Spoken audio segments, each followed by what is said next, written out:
نحمده ونستعينه ونستغفره ونؤمن به ونتوكل عليه ونعوذ بالله من شرور أنفسنا ومن سيئات أعمالنا من يهده الله فلا مضل له ومن يضلل فلا هادي له ونشهد أن لا إله إلا الله وحده لا شريك له ونشهد أن سيدنا ونبينا مولانا محمدا عبده ورسوله أرسله بالحق بشيرا ونذيرا داعيا إلى الله بإذنه وسراجا منيرا صلى الله على سيدنا محمد وآله الأبرار وأصحابه الأخيار وأزواجه الطيبات الطاهرات أوصيكم عباد الله وإياي أولا بتقوى الله أما بعد فأعوذ بالله من الشيطان الرجيم بسم الله الرحمن الرحيم قال النبي صلى الله عليه وسلم أدبني ربي فأحسن تأديبي صدق نبي الله سيد البشر محمد رسول الله صلى الله عليه وسلم எல்லாம் வல்ல அல்லாஹ்வின் அன்பும் மேலான கருணையும் நமக்கெல்லாம் வந்து சேரட்டுமாக. நமது உயிரினும் மேலான கண்மணி முஹம்மது ரசூலுல்லாஹி ஸல்லல்லாஹு அலைஹி வஸல்லம் அவர்களின் அன்பையும் ஷஃபாஅத்தையும் பெறுவதற்கு அல்லாஹ் நம் எல்லோருக்கும் தௌஃபீக் செய்வானாக. அல்லாஹ்வின் மகத்தான கருணை நேற்றைய தினம் நமது உயிரினும் மேலான கண்மணி முஹம்மது ரசூலுல்லாஹி ஸல்லல்லாஹு அலைஹி வஸல்லம் அவர்களின் வாழ்க்கையின் துவக்கம் குறித்து ஞாபகப்படுத்தினோம். அன்பர்களே, நபி பெருமானார் ஸல்லல்லாஹு அலைஹி வஸல்லம் மக்காவிலே பிறந்த அந்த ஆண்டுக்கு அரபி பெருமக்கள் கொடுத்த பெயர் சனத்துல் ஃபத்ஹ் என்று பெயர் கொடுத்தார்கள். அரபுகள் சனத்துல் ஃபத்ஹ் என்று சொன்னால் வெற்றி பிறந்த வருடம், செழிப்பு பிறந்த வருடம் என்று பொருள். சனத்துல் ஃபத்ஹ் வல் பஹ்ஜா, வெற்றி பிறந்த வருடம், செழிப்பு ஏற்பட்ட வருடம் என்று பெயர் கொடுத்தார்கள். ஏன் இப்படி ஒரு பெயர் வந்தது என்று வரலாற்றுக்குள்ளே நுழைந்து பார்த்தால், அரபுகள் மிகப்பெரிய நெருக்கடியிலே வாழ்ந்த காலம், பொருளாதாரத்திலே மிகப்பெரிய சங்கடங்கள் இருந்த காலம், வளர்ச்சி இல்லாமல் வறுமையும் பசியும் இருந்த போதுதான் பெருமானார் ஸல்லல்லாஹு அலைஹி வஸல்லம் பஞ்ச காலத்திலே பிறக்கிறார்கள். ஃபஅஹ்தரத்தில் அர்து, ரசூலே கரீம் ஸல்லல்லாஹு அலைஹி வஸல்லம் பிறந்த பின்னால் பூமியிலே அல்லாஹ் தஆலா பசுமை ஏற்படுத்தி ஏற்கனவே இருந்த அந்த பலகீனம் நீக்கப்பட்டு பொருளாதாரத்தினுடைய வளர்ச்சி உலகத்தின் எல்லா பாகங்களில் இருந்தும் மக்காவிலே இருந்த பஞ்சத்திற்கு விடை கொடுக்கும் தன்மையாக இருந்ததாலே அந்த வருடத்திற்கு ஆமுல் ஃபத்ஹி வல் பஹ்ஜா, செழிப்பும் வெற்றியும் பிறந்த வருடம் என்று சொன்னார். நமக்கெல்லாம் ஒரு உண்மை புரிகிறது. ரசூலே கரீம் ஸல்லல்லாஹு அலைஹி வஸல்லம் பிறக்கிற போதே உலகத்திற்கு செழிப்போடு வருகிறார்கள். பிறக்கிற போதே சமுதாயத்தில் இருக்கிற இழிவுகளை, சங்கடங்களை அகற்றுகிறார்கள். அல்லாஹ் தஆலா தௌஃபீக் செய்தார் அவர்களின் பிறப்பின் பொருட்டாலே. இன்னொரு செய்தி நினைவுக்கு தர வேண்டும். ஏகத்துவத்தின் தென்றல் நபிகள் நாயகம் ஸல்லல்லாஹு அலைஹி வஸல்லம் உலகத்திலே அசத்தியங்களும் தீமைகளும் பலதெய்வ கொள்கைகளும் பெருமான் ஸல்லல்லாஹு அலைஹி வஸல்லம் அவதரித்த அடுத்த நிமிடம் உலகத்தில் அது மண்ணுக்குள் போய் மறைந்தது. பாராசீகத்திலே 1000 ஆண்டுகள் வணங்கப்பட்ட நெருப்பு குன்றம் அது அணையாத நெருப்பு என்று வரலாறு சொல்கிறது. வரலாற்றிலே ஆழம் கண்ட பெருமக்கள் எழுதிய பல ஆயிரக்கணக்கான வரலாற்று நூல்களை திறந்தால் அங்கே தெளிவுபடுத்தப்பட்ட ஒரு செய்தி, ஹமுத நாரு பாரிசி, பாரசீக அந்த அணையா நெருப்பு மாணவி பிறந்த அன்று அணைந்து போனது. அல்லாஹ் ஒரு உண்மையை உணர்த்துகிறார். இனிமேல் அசத்தியங்கள் இந்த உலகத்தில் வாழ முடியாது. ஏக தெய்வத்திற்கு அப்பாற்பட்ட சக்திகள் இந்த உலகத்திலே இனிமேல் உயிர் பெற முடியாது. 1000 ஆண்டுகள் அணையாத விளக்கு நெருப்பு, பாரசீக மக்களால் தெய்வம் என வழிபட்ட அந்த நெருப்பு ரசூலே கரீம் ஸல்லல்லாஹு அலைஹி வஸல்லம் பிறந்த தேதிதான் அது அணைந்து போனது. ஆச்சரியப்பட்டு போகிறார்கள். காரணம் கேட்டு பாரசீகத்தின் அந்த சக்கரவர்த்திகள் எல்லாம் துடிக்கிறார்கள். பின்புதான் காரணம் புரிந்தது. மக்காவிலே வெற்றியின் சிகரம் தாஹா ரசூலுல்லாஹி ஸல்லல்லாஹு அலைஹி வஸல்லம் அடைந்திருக்கும் செய்தி. இன்னொரு பக்கம் பார்த்தால் நிஜமான ஒரு செய்தி. மக்காவிலே குல தெய்வங்களை கொண்டு வணங்கிக் கொண்டிருந்த பெருமக்கள் வீட்டிலே தெய்வம் வைத்திருப்பார்கள். அவரவர்களுடைய விக்கிரகங்களை வீட்டுக்குள்ளே வைத்து காலையில் எழுந்திருந்த போது வணங்குவார்கள். அப்படி பக்கத்திலே தெய்வங்களுக்கு முன்னால் வணங்கிக் கொண்டு நிற்கிற அந்த மக்களுக்கிடையே அந்த தெய்வங்கள் எல்லாம் தலைகீழாக விழுந்து கீழே கிடக்கிற ரசூலே கரீம் ஸல்லல்லாஹு அலைஹி வஸல்லம் மக்காவிலே பிறந்திருக்கிறார்கள். இங்கே நக்கசத்தில் அசான் அஸ்னாம் சிலைகள் தலைகீழாக விழுந்து விட்டது. இந்த செய்தியில ஒரு உண்மை என்ன தெரியுமா? ஒரு சஹாபி பின்னால இஸ்லாத்துக்கு வர்றாங்க. அவங்க சொல்றாங்க, எங்க வீட்டுல நாங்க எங்களுடைய தகப்பனாரும் தாயாரும் தெய்வத்துக்கு முன்னால நின்று வழிபடுறாங்க. வழிபட்டுக் கொண்டிருந்த போது அந்த தெய்வம் தலைகீழா விழுந்த போது அவர்கள் துர்க்குறியாக நினைச்சாங்க, ரொம்ப கஷ்டப்பட்டாங்க. அதற்கு பின்னாலதான் காரணங்கள் யாருக்கும் தெரியவில்லை.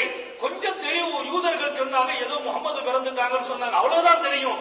இப்போது நான் புரிந்து கொண்டேன் தெய்வம் விழுந்த காரணத்தை என்று இஸ்லாத்துக்கு பின்னால சொல்கிறார். அல்லாஹ் தஆலா காரணம் மக்களுக்கு புரிந்ததோ இல்லையோ காரியங்களை நடத்தி முடித்தான். காரணங்கள் மக்களுக்கு புரிந்ததோ இல்லையோ பாரசீகத்தின் நெருப்பு அணைந்தது. பாரசீகத்திலும் இஸ்லாமின் அந்த வேர் அன்றே முளைக்கிறது. மக்காவின் தெய்வங்கள் குல தெய்வங்கள் தலைகீழாக விழுகிறது. தாஹா நபி பிறக்கிற போது காரணம் தெரிந்ததோ இல்லையோ மக்கா ஈமானின் கோட்டையாக மாறியது. அன்பர்களே, ரசூலுல்லாஹி ஸல்லல்லாஹு அலைஹி வஸல்லம் அவங்க பிறந்து இருக்கிறாங்க. ஆமினாவுடைய வீட்டுல ஆமினா வளர்க்கிறாங்க, பால் கொடுக்கறாங்க பிள்ளைக்கு. அவங்க அரவணைப்புல இருக்கிறாங்க. ஒரு பெரிய விஷயம் என்னன்னா, எல்லாரும் பார்க்க வர்றாங்க. அது அல்லாஹ் அன்னைக்கு ஏற்படுத்திய ஒரு பெரிய மாறுதல். ஆச்சரியத்திலும் பெரிய ஆச்சரியம். பக்கத்து வீட்டுல, எதிர்த்த வீட்டுல, அடுத்த வீட்டுல எல்லாம் பிள்ளை பார்க்க வருவாங்க. நம்ம ஊர்லயும் பறக்க இருக்குது. சம்பந்தம் இல்லாதவங்க எல்லாம் மக்காவிலே இந்த செய்தி பரவ யூதர்கள் ஒரு பக்கம் கடைசி காலத்தில் நபி பிறந்து விட்டார்கள் என்ற செய்தியை அவர்கள் ஏற்றுக்கொண்டார்களோ இல்லையோ அவர்கள் தாய்களாக ஆயிட்டார். அவர்கள் ஏற்றுக்கொண்டார்களோ இல்லையோ கடைசி காலத்தில் நபி பிறந்து விட்டார். நேற்றே ஒரு செய்தி சொன்னேன். நபுவத்துங்கிறது பனி இஸ்ராயீலில் இருந்து குறைஷிகளுக்கு திரும்பி போனதுங்கிற செய்தியை யூதர்கள் தான் இந்த உம்மத்துக்கு சொல்லிக் கொடுக்கிறாங்க. ரசூல் ஸல்லல்லாஹு அலைஹி வஸல்லம் ஒரு செய்தி சொன்னாங்க, அல்லாஹ் தஆலா யுஅய்யிது ஹாதா தீன் பிர்ரஜுலில் ஃபாஜிர். இந்த தீன் அல்லாஹ் தஆலா பாவிகளை கொண்டு கூட வலுவாக்குவான்னு சொன்னாங்க. இந்த தீன அல்லாஹ் வலுவாக்குறது அவருடைய நோக்கம். அதை வலுவாக்குறவங்க அந்த பாவிகளையும் கூட உட்கார வச்சிருப்பாங்க. இப்ப யாரோ இந்த செய்தியை சொல்கிறார்கள். ஆமினாவுடைய வீட்டுல பால் இருக்கிறாங்க, மக்கள் வர்றாங்க, பாக்குறாங்க, சந்திக்கிறாங்க. எல்லாருக்கும் என்னன்னா வித்தியாசமா அவங்க முகத்தை பார்த்தா அவங்களை விட்டு பிரிய மனசு வரல. தஹீனன் கஹீலா வரலாற்றினுடைய ஆய்வு மிக்க பெருமக்கள் எழுதிய நூலிலே கான அஸ்பஹ ரசூலுல்லாஹி ஸல்லல்லாஹு அலைஹி வஸல்லம் தஹீனன் கஹீலா ரெண்டு வாசகம் எல்லா பெருமக்கள் எழுதுறாங்க. காலையில யார் நபியை பார்த்தாலும் தலை நிரப்பமாக எண்ணெய் தேய்த்திருக்கிறார்கள், கண்ணிலே சுர்மா போடப்பட்டிருக்கிறது. ஆமினா சொன்னாங்க, இந்த ரெண்டை நான் செய்யல. ஆமினா என்ன சொல்றாங்க? ரெண்டும் நான் செய்யல. ரசூலே கரீம் பிறந்திருக்கிறார்கள். 4 நாள் 5 நாள் கழிகிறது. பார்க்கிறவர்கள் எல்லாம் எப்படி பார்க்கிறார்கள்? தஹீனன் கஹீலா. எல்லா வரலாற்று நூல்களிலும் 1-2 அல்ல. நேற்றே சொன்னேன், சரித்திரத்தில் தான் பார்க்க முடியும். அது குர்ஆன்ல போய் பார்க்க முடியாது, ஹதீஸ்ல போய் பார்க்க முடியாது. சரித்திரம் ஒரு தனி கலை. தஹீனன் கஹீலா அல்லாஹ்வின் ரசூல் தாஹா நபி ஸல்லல்லாஹு அலைஹி வஸல்லம் கண்ணிலே சுர்மா இடப்பட்டவர்களாக இருக்கிறார்கள், தலையிலே எண்ணெய் தேய்த்தவர்களாக இருக்கிறார்கள். ஆமினா எல்லாருக்கும் சொல்றாங்க, இந்த ரெண்டையும் நான் செய்யணும். எப்படி இருக்கும்? பார்க்கிறவங்களுக்கெல்லாம் சந்தோஷம், பிரமிச்சு போறாங்க, மகிழ்ச்சி ஆயிடுறாங்க. அவங்கள தூக்கி முத்துறதும் நுகர்றதும். அல்லாஹ் அக்பர், அல்லாஹ் ஒரு மாறுதல் செய்கிறார். கொஞ்ச நாள் இங்க பால் இருந்துறாங்க. அப்புறம் அந்த நாட்டு பழக்கம் பால் கொடுக்கிறதுக்கு செவிலி தாய்கிட்ட ஒப்படைக்கிறது. ஆனா உண்மையிலேயே ஒரு வகையில அவங்க நம்ம விட எல்லாம் விசாலமானவங்களா தான் தெரியுது. ஏன்னா நேற்று நான் ஒரு செய்தி சொன்ன, பொம்பளை பிள்ளைங்களை பொறுத்தவரையில அன்னைக்கு உள்ளவங்க பெண் குழந்தைகளை கொண்டாங்க. நாமளும் அதுல கொஞ்சம் அவங்களோட ரொம்ப விசேஷமான ஆள் இல்ல. அந்த வேலையை நம்ம ஆட்களும் செய்யறாங்க. ஆனா நம்ம விட அவங்க கொஞ்சம் கூடுதலா விசேஷமா தான் இருந்தாங்க. உலகத்துல பிறக்க வச்சு துன்யா வந்தக்குள்ள பார்த்துட்டு தான் மூத்தா போச்சு. இன்னைக்கு வயிற்றுக்குள்ள வச்சு இவன் மூத்தாக்கிறான். அவனை விட ஒரு வகையில நம்ம ஆட்கள் மோசமாயிட்டாங்களோ நினைக்க தோன்றுகிறது. இன்னொரு பக்கம் நாம நம்ம சிந்தித்துக் கொண்டால் அன்றைக்கு செவிலி தாய்களை தேடுவாங்க. பால் கொடுக்கிறதுக்கு வெளியில இருந்து தாய்மார்களை கொண்டு வந்து அவங்களுக்கு கொஞ்சம் அதியாக்களை கொடுத்து பால் கொடுக்க செய்வாங்க. அது அரபு நாட்டில் எல்லா குடும்பத்திலையும். அதில் நபிகள் நாயகம் ஸல்லல்லாஹு அலைஹி வஸல்லம் விதிவிலக்கு கிடையாது. அல்லாஹ் அவங்களையும் அவங்கள ஒவ்வொரு காரியத்தையும் அல்லாஹ் தான் வழி நடத்துறான். அவங்களையும் இன்னொரு தாய்கிட்ட பால் குடிக்க வைக்கணும்ங்கிறது அல்லாஹ்வுடைய நாட்டமா இருந்துச்சு, அல்லாஹ்வுடைய நாட்டம். ஆனா இன்னைக்கு பாவம் நம்ம சீதேவிகள் எத்தனை பேர் பிள்ளைக்கு பால் கொடுக்கறது இல்லை. பாவம் அந்த புள்ள குட்டி பால் தான் குடிச்சுக்கிட்டு, டப்பா பால். இந்த டப்பாவிலே போட்டிருக்கு இது பிள்ளைக்கு ஆரோக்கியம் இல்ல, பிள்ளைக்கு ஆரோக்கியம் இல்ல. எல்லாம் பாருங்க அதுல போடப்பட்டிருக்கு, எல்லாம் எழுதிருக்கு. இதை கொடுத்தா நல்லது இல்ல, அது ரூல்ஸ். அதை அவங்க கடைபிடிச்சு எழுதுறாங்க. நம்ம ஆட்கள் பார்க்க அது ஒரு ரூல்ஸ் வச்சுக்க, என் ரூல்ஸ் இதுதான், பிள்ளைக்கு டப்பா பால் தான். எத்தனையோ கணவன்மார்கள் மனைவிட்டு சொல்றாங்க நீ பால் தான் கொடுக்குவான, அந்த பாட்டில கொடுத்தா போதும். பாவம் அந்த பிள்ளைங்களுக்கு நோய் எதிர்ப்பு சக்தியே இல்லை, விலகினோம். எத்தனை 2 வருஷம் முழுமையா பால் குடிச்சிட்டாங்கன்னா உடல்ல ஒரு தனி ஆரோக்கியம். அந்த பாலுங்கிறது உணவு மட்டும் இல்ல, ஆயுள் பூராவும் மனிதனுக்கு ஆரோக்கியம் தருகின்ற சக்தி அல்ல அதுல வச்சிருக்க. ஹயாத்து பூரா அந்த பால் 2 வருஷம் குடிச்ச பால் தாங்க 80 வயசுல நம்முடைய சுகத்துக்கு நசீபத்தது. அந்த 2 வருஷத்தை நம்ம குறைவு செய்து குட்டி பாலை கொடுத்து அதை கொடுத்து அதுல என்ன இவங்களுக்கு என்ன, நம்ம அதுல சில பேருடைய அபிப்பிராயம் பிள்ளைக்கு பால் கொடுத்தா அழகு போயிடுமோ. ஒரு உண்மை என்ன தெரியுமா, தாய்ப்பால் எந்த தாய் தன்னுடைய பிள்ளைகளுக்கு மார்பகத்தில் பால் கொடுக்கலையோ அவங்களுக்கு மார்பகத்துல புற்றுவியாதி ஏற்படுது. இன்றைய மருத்துவம் கண்டுபிடிச்சு, நவீன மருத்துவம். அல்லாஹ் நமக்கு விளங்க தௌஃபீக் செய்வானாக. வெளியூர்ல இருந்தா போன் பண்ணி சொல்லிடுவோம், ஏமா ஸ்ரீதேவி தாய்ப்பால் கொடுத்து பிள்ளைய வளர்க்கணும். நாமெல்லாம் எல்லாரும் அப்படிதான் கொடுத்து வளர்ந்தோம். நவீன விஞ்ஞானம் வளர வளர மனிதர்களுடைய வாழ்க்கையில வித்தியாசம். அப்ப அன்னைக்கு அவங்க கொஞ்சம் விசேஷமானவங்க செவிலி தாய்களை தேடினாங்க. ஹலீமா சாதியான்னு ஒரு பெண்மணி, சாதியா கூட்டம் கொஞ்சம் பக்கத்துல, மக்காவுக்கு பக்கத்துல. அவங்க வாகனத்துல வர்றாங்க, எல்லாரும் வந்து புள்ளை எடுத்த வரலாறு நீண்ட செய்தி. அதுல சில நுணுக்கம் மட்டும் இந்த சமுதாயம் தெரியும். இந்த பால் எடுத்து கொடுக்க வர்றாங்க, புள்ள வந்து அப்படியே தூக்குறாங்க. எல்லாரும் ஒவ்வொரு குழந்தைகள் எடுத்துட்டாங்க. ஹலீமா சாதியா மட்டும்தான் கடைசி, அவங்க வீட்டுக்காரங்களும் வந்திருக்காங்க. மக்காவுல குழந்தையே இல்லை, மக்காவுல குழந்தை இல்லை. எல்லா பிள்ளைகளையும் ஆட்கள் எடுத்துட்டு போயிட்டாங்க. என்ன காரணம்னா கொஞ்சம் வசதியான பிள்ளைகளை எல்லாரும் எடுப்பாங்க, வசதியான பிள்ளைகளை எல்லாரும் எடுக்கிறாங்க.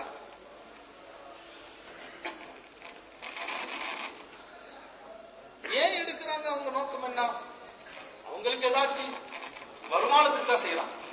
பிள்ளைகளுக்கு பால் கொடுக்கிற நோக்கம் ஏதாச்சும் நமக்கு வருமானம் கிடைக்கும் தான் செய்யறாங்க. எல்லா குடும்பத்து பிள்ளைகளும் போயாச்சு. ரசூல் ஸல்லல்லாஹு அலைஹி வஸல்லம் வீட்டுக்கு ஹலீமா சாதியா வர்றாங்க. அந்த வரலாற்றை பாத்தீங்கன்னா அந்த அம்மா 7ஆவதா வந்தாங்க. ஆமினா சொல்றாங்க உங்களுக்கு முந்தி 6 பேர் இந்த பிள்ளையை தூக்கி பார்த்துட்டு போயிட்டாங்க. எல்லாரும் வர்றாங்க, பிள்ளைய பாக்குறாங்க, அழகா இருக்குது. ஆனா பிள்ளை எத்தீம், பாப்பா கிடையாது. பாப்பா இல்லைன்னா யாரு கூலி தருவாங்க, வச்சுட்டு போயிடுறாங்க. ஆமினா சொல்றாங்க நான் கவலைப்படல, நான் கவலைப்படல,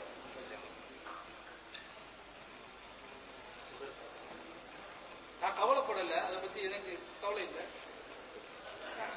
அவங்க சொல்றாங்க என்ன காரணம்னா அல்லாஹ் யார முடிவு செய்யறானோ அவங்களை கொண்டு நடக்கும். இன்னொரு விஷயம் என்ன தெரியுமா, 6 பேர் வந்தாங்க, பிள்ளையை தூக்குனாங்க, பிள்ளை பால் பார்த்துட்டு விட்டுட்டு போயிட்டாங்க, கூலி கொடுக்க மாட்டாங்கன்னு சொல்லி அப்படின்னு நினைக்கிறது இல்ல உண்மை. இந்த 6 பேரும் நசீபு கட்டவங்க. அல்லாஹ் அவங்களுக்கு நசீபு வைக்கல. அகிலத்தினுடைய அருட்படை கியாமத்து வரையிலும் உள்ள இந்த சமுதாயத்தினுடைய ஒளி சுடர் நபிகள் நாயகம் ஸல்லல்லாஹு அலைஹி வஸல்லம் அவங்க வீட்டுக்கு வரணும், நம்ம பாலை குடிக்கணும்னு சொன்னா அது லேசான விஷயமா? 6 பேரும் நபியை ஒதுக்குறாங்க இல்ல, 6 பேரையும் இந்த நபிக்கு தகுதி இல்லைன்னு அல்லாஹ் ஒதுக்கிட்டான். ஹலீமா வர்றாங்க 7ஆவதா, பிள்ளைய பாக்குறாங்க, ஒண்ணும் இல்ல. அவங்க என்ன யோசி, அவங்க சொன்ன வாசகம் பின்னால இஸ்லாத்துக்கு வந்தாங்க. ஆனா அவங்க சொல்றாங்க எனக்கும் கூலி தேவை, நானும் கஷ்டப்பட்ட குடும்பத்தில் உள்ள பெண்ணு தான். ஆனா வெக்கமா இருந்துச்சு, எங்க குடும்பத்தில இருந்து நிறைய பேர் வந்து எல்லாரும் பிள்ளைய தூக்கிட்டு போயிட்டாங்க. நான் சும்மா போறதுக்கு அவ்வளவு வெக்கமா இருந்துச்சு, வேற வழி இல்லையே, இந்த பிள்ளைய கூட்டு போமா நீங்க தாப்பா. நான் என்னுடைய கணவன் கேட்டேன், ஏமா எத்திமாச்சே, அதை தூக்கி என்ன செய்ய போறேன்னு கேட்டாங்க. பரவாயில்ல, எத்திமா இருந்தாலும் நமக்கு ஒரு பிள்ளை, அவங்களால எந்த தருக்கமே, சும்மா திரும்ப வேண்டாம்னு சொல்லி தூக்கிடுவாங்க. தூக்கிட்டு வந்தேன்னா அல்லாஹ் அக்பர், அல்லாஹ் தூக்க தௌஃபீக் செய்யறான். கொண்டு வந்தேன், எங்க வாகனம் இருக்கு பாருங்க, சதியா கூட்டத்திலிருந்து புறப்பட்டு மக்காவுக்கு நாங்க ஏன் குழந்தை கிடைக்கல, கடைசி எங்க வாகனம் தான் வந்துச்சு. அது பலகீனமான வாகனம், வேகமா வர முடியல. இப்ப குழந்தைய தூக்கிட்டு எல்லாரும் வேகமா ஊருக்கு போயிட்டாங்க. எங்க வாகனத்துல பால் இல்ல. எங்க சாதியா கூட்டத்துல எல்லாரும் வறுமையில் இருக்கிறாங்க. அதனாலதான் எல்லாரும் வசதி குடும்பத்தை தேடினாங்க. நான் இந்த குழந்தையை தூக்கின வாகனத்துக்கு போன, அல்லாஹ் பரக்கத் செய்தான். வாகனத்துக்கிட்ட போன உடனே நான் அற்புதத்தை பார்த்தேன். பால் இல்லாத மெலிந்த வாகனம் நிரப்பமாக பால் சுரந்து நின்றது. அடுத்த நிமிஷம் அவங்க எல்லாம் குழந்தைய கொண்டு போறாங்க. இனிமேதான் காசு பரக்கத்து கிடைக்கணும். இங்க பரக்கத்து பால் சுரந்து நிக்குது. வாகனத்துல ஏறி போனோம்னா சுப்ஹானல்லாஹ், வாகனம் அப்படியே வேகமா போகுது. வாகனம் வேகமா போகுது. அந்த வாகனத்தை பால் ஜாயிஸோ இல்லையோ, குடிக்கிறோமோ இல்லையோ, வாகனத்துக்கு பால் சுரக்குங்கிற தன்மையில அது கொஞ்சம் வளர்ச்சி பெற்று விட்டது, ஆரோக்கியமாகி விட்டது. எப்படி போயிட்டோம்னு சொன்னா, எங்க கூட்டத்தில் உள்ளவங்களை எல்லாம் தாண்டி எங்க வாகனம் போகுது. அப்போ கேலி செய்தாங்க குடும்பத்துக்காரங்க எல்லாம், என்ன அலிமா ரொம்ப ஸ்பீடா போறீங்களா, வாகனம் புதுசா வாங்கிட்டீங்களான்னு கேட்டாங்க. நான் இல்ல அது பழைய வாகனம் தான். வாகனத்துக்கு தனி சக்தி பிறந்திருக்குது, முதல்ல போய் சேர்ந்துச்சு. இதெல்லாம் மிகைப்படுத்தப்பட்ட செய்தி இல்ல. வரலாற்றில் எந்த நூலை திறந்தாலும் அத்தனை பேர்களும் இந்த செய்தி மறக்காமல் எழுதுகிறார். போய் சேர்ந்தாச்சு. ஊருக்கு போனா இந்த பிள்ளைகளுடைய பரக்கத்து விசேஷமானது. எனக்கும் வறுமையில தான் இருந்தேன். பால் ஒரு குழந்தைக்கு தான் கொடுக்க முடியும். ஏன்னா எங்க குடும்பத்துல எல்லாரும் 4 பிள்ளைகளுக்கு பால் கொடுக்கிற சக்தி உள்ளவங்க எல்லாம் இருக்கிறாங்க. ஆனா எனக்கு 2 குழந்தை கிடைச்சிச்சு. ஸல்லல்லாஹு அலைஹி வஸல்லம் இன்னொரு பிள்ளை, 2 பேருக்கும் ஆள் மரத்துல பால் கொடுப்பேன். பால் கொடுத்துட்டு அந்த பிள்ளை தூங்கும் போது இந்த பிள்ளையை கொடுப்பேன், இந்த பிள்ளை தூங்கும் அந்த பிள்ளையை கொடுப்பேன், 2 பேரையும் ஒன்னா வச்சு கொடுப்பேன். முடிஞ்சு போச்சு. அந்த அம்மா ஒரு செய்தி நுணுக்க வச்சிருக்காங்க பாருங்க. அந்த குழந்தை பால் குடிச்சிச்சு, குடிச்சு முடிச்சவனே இந்த பக்கமா திருப்பி வச்சேன் குடிச்சிச்சு. அதுக்கு பின்னால் நபி ஸல்லல்லாஹு அலைஹி வஸல்லம் எழுந்திருச்சாங்க. அவங்களுக்கு இந்த பக்கம் பால் கொடுத்த வலது பக்கம் குடிச்சாங்க. ரெண்டாங்க திருப்புன வாயை பொத்திக்கிட்டாங்க. எனக்கு புரியல. அடுத்த நாள் எப்ப அவங்க பகுதியில் அவங்களுக்கு கொடுத்தா குடிப்பாங்க, அடுத்த பகுதிக்கு திருப்புனா வாயை பொத்திக்கிடுவாங்க. ஆனா அந்த குழந்தை 2 பகுதியிலையும் குடிச்சிச்சு. அதுக்கு பின்னால் தான் எனக்கு விளங்குச்சு ஒரு உண்மை. அது என் சகோதரனுக்குரிய ஹக்கு, அதை நான் பாதிக்க மாட்டேன்னு சொல்லிவிடுவேன். அது அவருடைய ஹக்கு. ஒரு பிள்ளைக்கு இந்த பக்கமா கொடுக்கறாங்க, ஒரு பிள்ளைக்கு இந்த பக்கமா கொடுக்கறாங்க. இந்த பக்கமா கொடுக்கிற பிள்ளைக்கு இன்னும் கொஞ்சம் தேவை தனியா திருப்பி கொடுப்பாங்க. ஆனா ஸல்லல்லாஹு அலைஹி வஸல்லம் அந்த பக்கத்திலே தன் தேவையை பூர்த்தி செய்து கொள்வாங்க. எங்க பிறக்கிற போது பால்குடி பருவத்திலேயே அல்லாஹ் தஆலா அவர்களின் வழியை இந்த உலகத்தில் ஹயாத்தாக்க விரும்புகிற நீதியை பால்குடி பருவத்திலேயே ஹயாத்தாக்க. அதனாலதான் ஸல்லல்லாஹு அலைஹி வஸல்லம் இந்த உம்மத்துக்கு ஞாபகப்படுத்துறாங்க, உங்க குழந்தைகளை வளர்க்கிற போதே தீனுடைய உணர்வோடு வளங்க. பால் கொடுக்கிற போது தீனுடைய அமுதையும் இணைத்துக் கொடுக்கணும். பிஸ்மி சொல்லி பால் கொடுங்க. பால் கொடுக்கக்கூடிய ஷரத்துகள், நிபந்தனைகள், சுன்னத்தான வாழ்க்கை எழுதுகிற போது பிஸ்மி சொல்லி கொடுங்க. பிள்ளைகளுக்கு பால் கொடுக்கிற போது தாயிட்ட எந்த எண்ணம் இருக்குதோ அதே எண்ணம் பிள்ளைகளிலும் பிரதிபலிக்கும். நல்ல குணத்தோட, ஈமானோட, சலாமத்தோட நம்ம பிள்ளைகளுக்கு நம்ம பால் கொடுக்கணும். நீ பாவம் பிள்ளைக்கு படுக்கும் போதும் பால் குடிக்கும் போதும் தொட்டில் இருக்கிற போதும் அது டிவி சத்தத்தையே கேட்டுக்கிட்டு நாம தொடர பார்க்கணும். அதுவும் தொடருக்குள்ளதான் உட்கார்ந்துட்டு பிரிக்க முடியல, சூழல்களை மாற்ற முடியலங்கிற. குழந்தைகள் என்பது அல்லாஹ் கொடுத்த பெரிய நியாமத். பால் குடிக்கிற பருவத்திலேயே அவைகளிலே தீனுடைய நசீபுகள் கிடைக்க பெறணும். பெரிய பெரிய மனிதர்களை எல்லாம் நீங்க பாத்தீங்கன்னு சொன்னா அவங்க அல்லாஹ் தஆலா பிறந்து வளர்ந்து பால் குடித்து வருகிற காலத்திலே அவங்களை தர்பியத் செய்யலாம். ஸல்லல்லாஹு அலைஹி வஸல்லம் அந்த உண்மையை சொல்லி தர்றாங்க. அல்லாஹு ரப்புல் ஆலமீனே அத்தபனி ரப்பி ஃபஹ்ஸன தஅதீபி, எனக்கு என் ரப்பு தான் ஒழுக்கம் கற்றுக் கொடுத்தான், அழகிய ஒழுக்கம் கற்றுக் கொடுத்தான். யாருக்கு முன்னால் அவங்க மாணவனாகவே உட்காரவில்லை. அவர்களுக்கு இந்த உலகத்தில் யாரும் ஆசிரியர் இல்லை. ஆசிரியராக இருக்கிற நசீப் யாருக்கும் அல்லாஹ் கொடுக்கல, அந்த தகுதியை யாருக்கும் கொடுக்கவில்லை. எனவே எனக்கு என் ரப்பே ஆசானாக இருந்தான், அவனே எனக்கு ஒழுக்கம் கற்றுக் கொடுத்தான், மிகச்சிறந்த ஒழுக்கம் கற்றுக் கொடுத்தான் என்று சொன்னார்கள் என் பெருமான் ஸல்லல்லாஹு அலைஹி வஸல்லம். அருமையான சகோதரர்களே, அலிமா சாதியாவுடைய வீட்டுல பால் குடிக்கிறாங்க, வளர்றாங்க, ரொம்ப சிறப்பான வளர்ச்சி. அலிமா அந்த செய்தியை சொல்லும் போது யஷுப்பு ஷுபியானன் யஷுப்பு ஷபாபன் லம் யஷ்பஹு அஹதுன். ரசூல் ஸல்லல்லாஹு அலைஹி வஸல்லம் ஒரு நாள் ஒன்றுக்கு அவங்க வளர்ற வளர்ச்சி இருக்கு பாருங்க, எங்க காலத்துல யாரும் அப்படி வளர்ச்சி பெறல. தனி வளர்ச்சி. திடீர்னு பார்த்தா அப்படியே வளர்ந்துட்டே இருப்பான். நல்ல வளர்ச்சி. பார்த்தா யாரும் 1 வயசு பிள்ளைன்னு சொல்ல மாட்டான், 1 வயசு பிள்ளைன்னு சொல்ல மாட்டான். அப்படி வேக வேகமான ஒரு வளர்ச்சி. ஒரு நாள் ஒன்றுக்கு அந்த குழந்தைக்கு இந்த குழந்தைக்கு ஒப்பிட்டு பார்த்தால் மிகச்சிறப்பான வளர்ச்சி. யாருக்கும் நபி ஒப்பிட்டு சொல்ல முடியாத அளவுக்கு வளர்கிறார்கள். இன்னொரு பாக்கியம் என்ன தெரியுமா? சாதியா கூட்டத்தில் இருந்த வறுமை, சிரமம், சங்கடம் இதெல்லாம் நீங்கி போச்சுங்கிறது பெரிய விஷயம். அதை விட பெரிய விஷயம், சாதியா குடும்பத்தில் இருக்கிற ஒவ்வொருவங்களும் மக்காவுல நுழைஞ்சி இந்த குழந்தையை பார்த்துட்டு இது அநாத பிள்ளையாச்சே, எங்களுக்கு இது வந்தா காசு கிடைக்காது, நோக்கம் நிறைவேறாது, தேவைகள் பூர்த்தியாகாது என்று சொன்ன குடும்பங்கள் எல்லாம் எங்க வீட்டுல வந்து சொன்ன செய்தி என்னன்னா, 1 மணி நேரம் அந்த பிள்ளை எங்க வீட்டுல கொண்டு நிப்பாட்டிட்டு கூட்டு போன்னு சொன்னான்.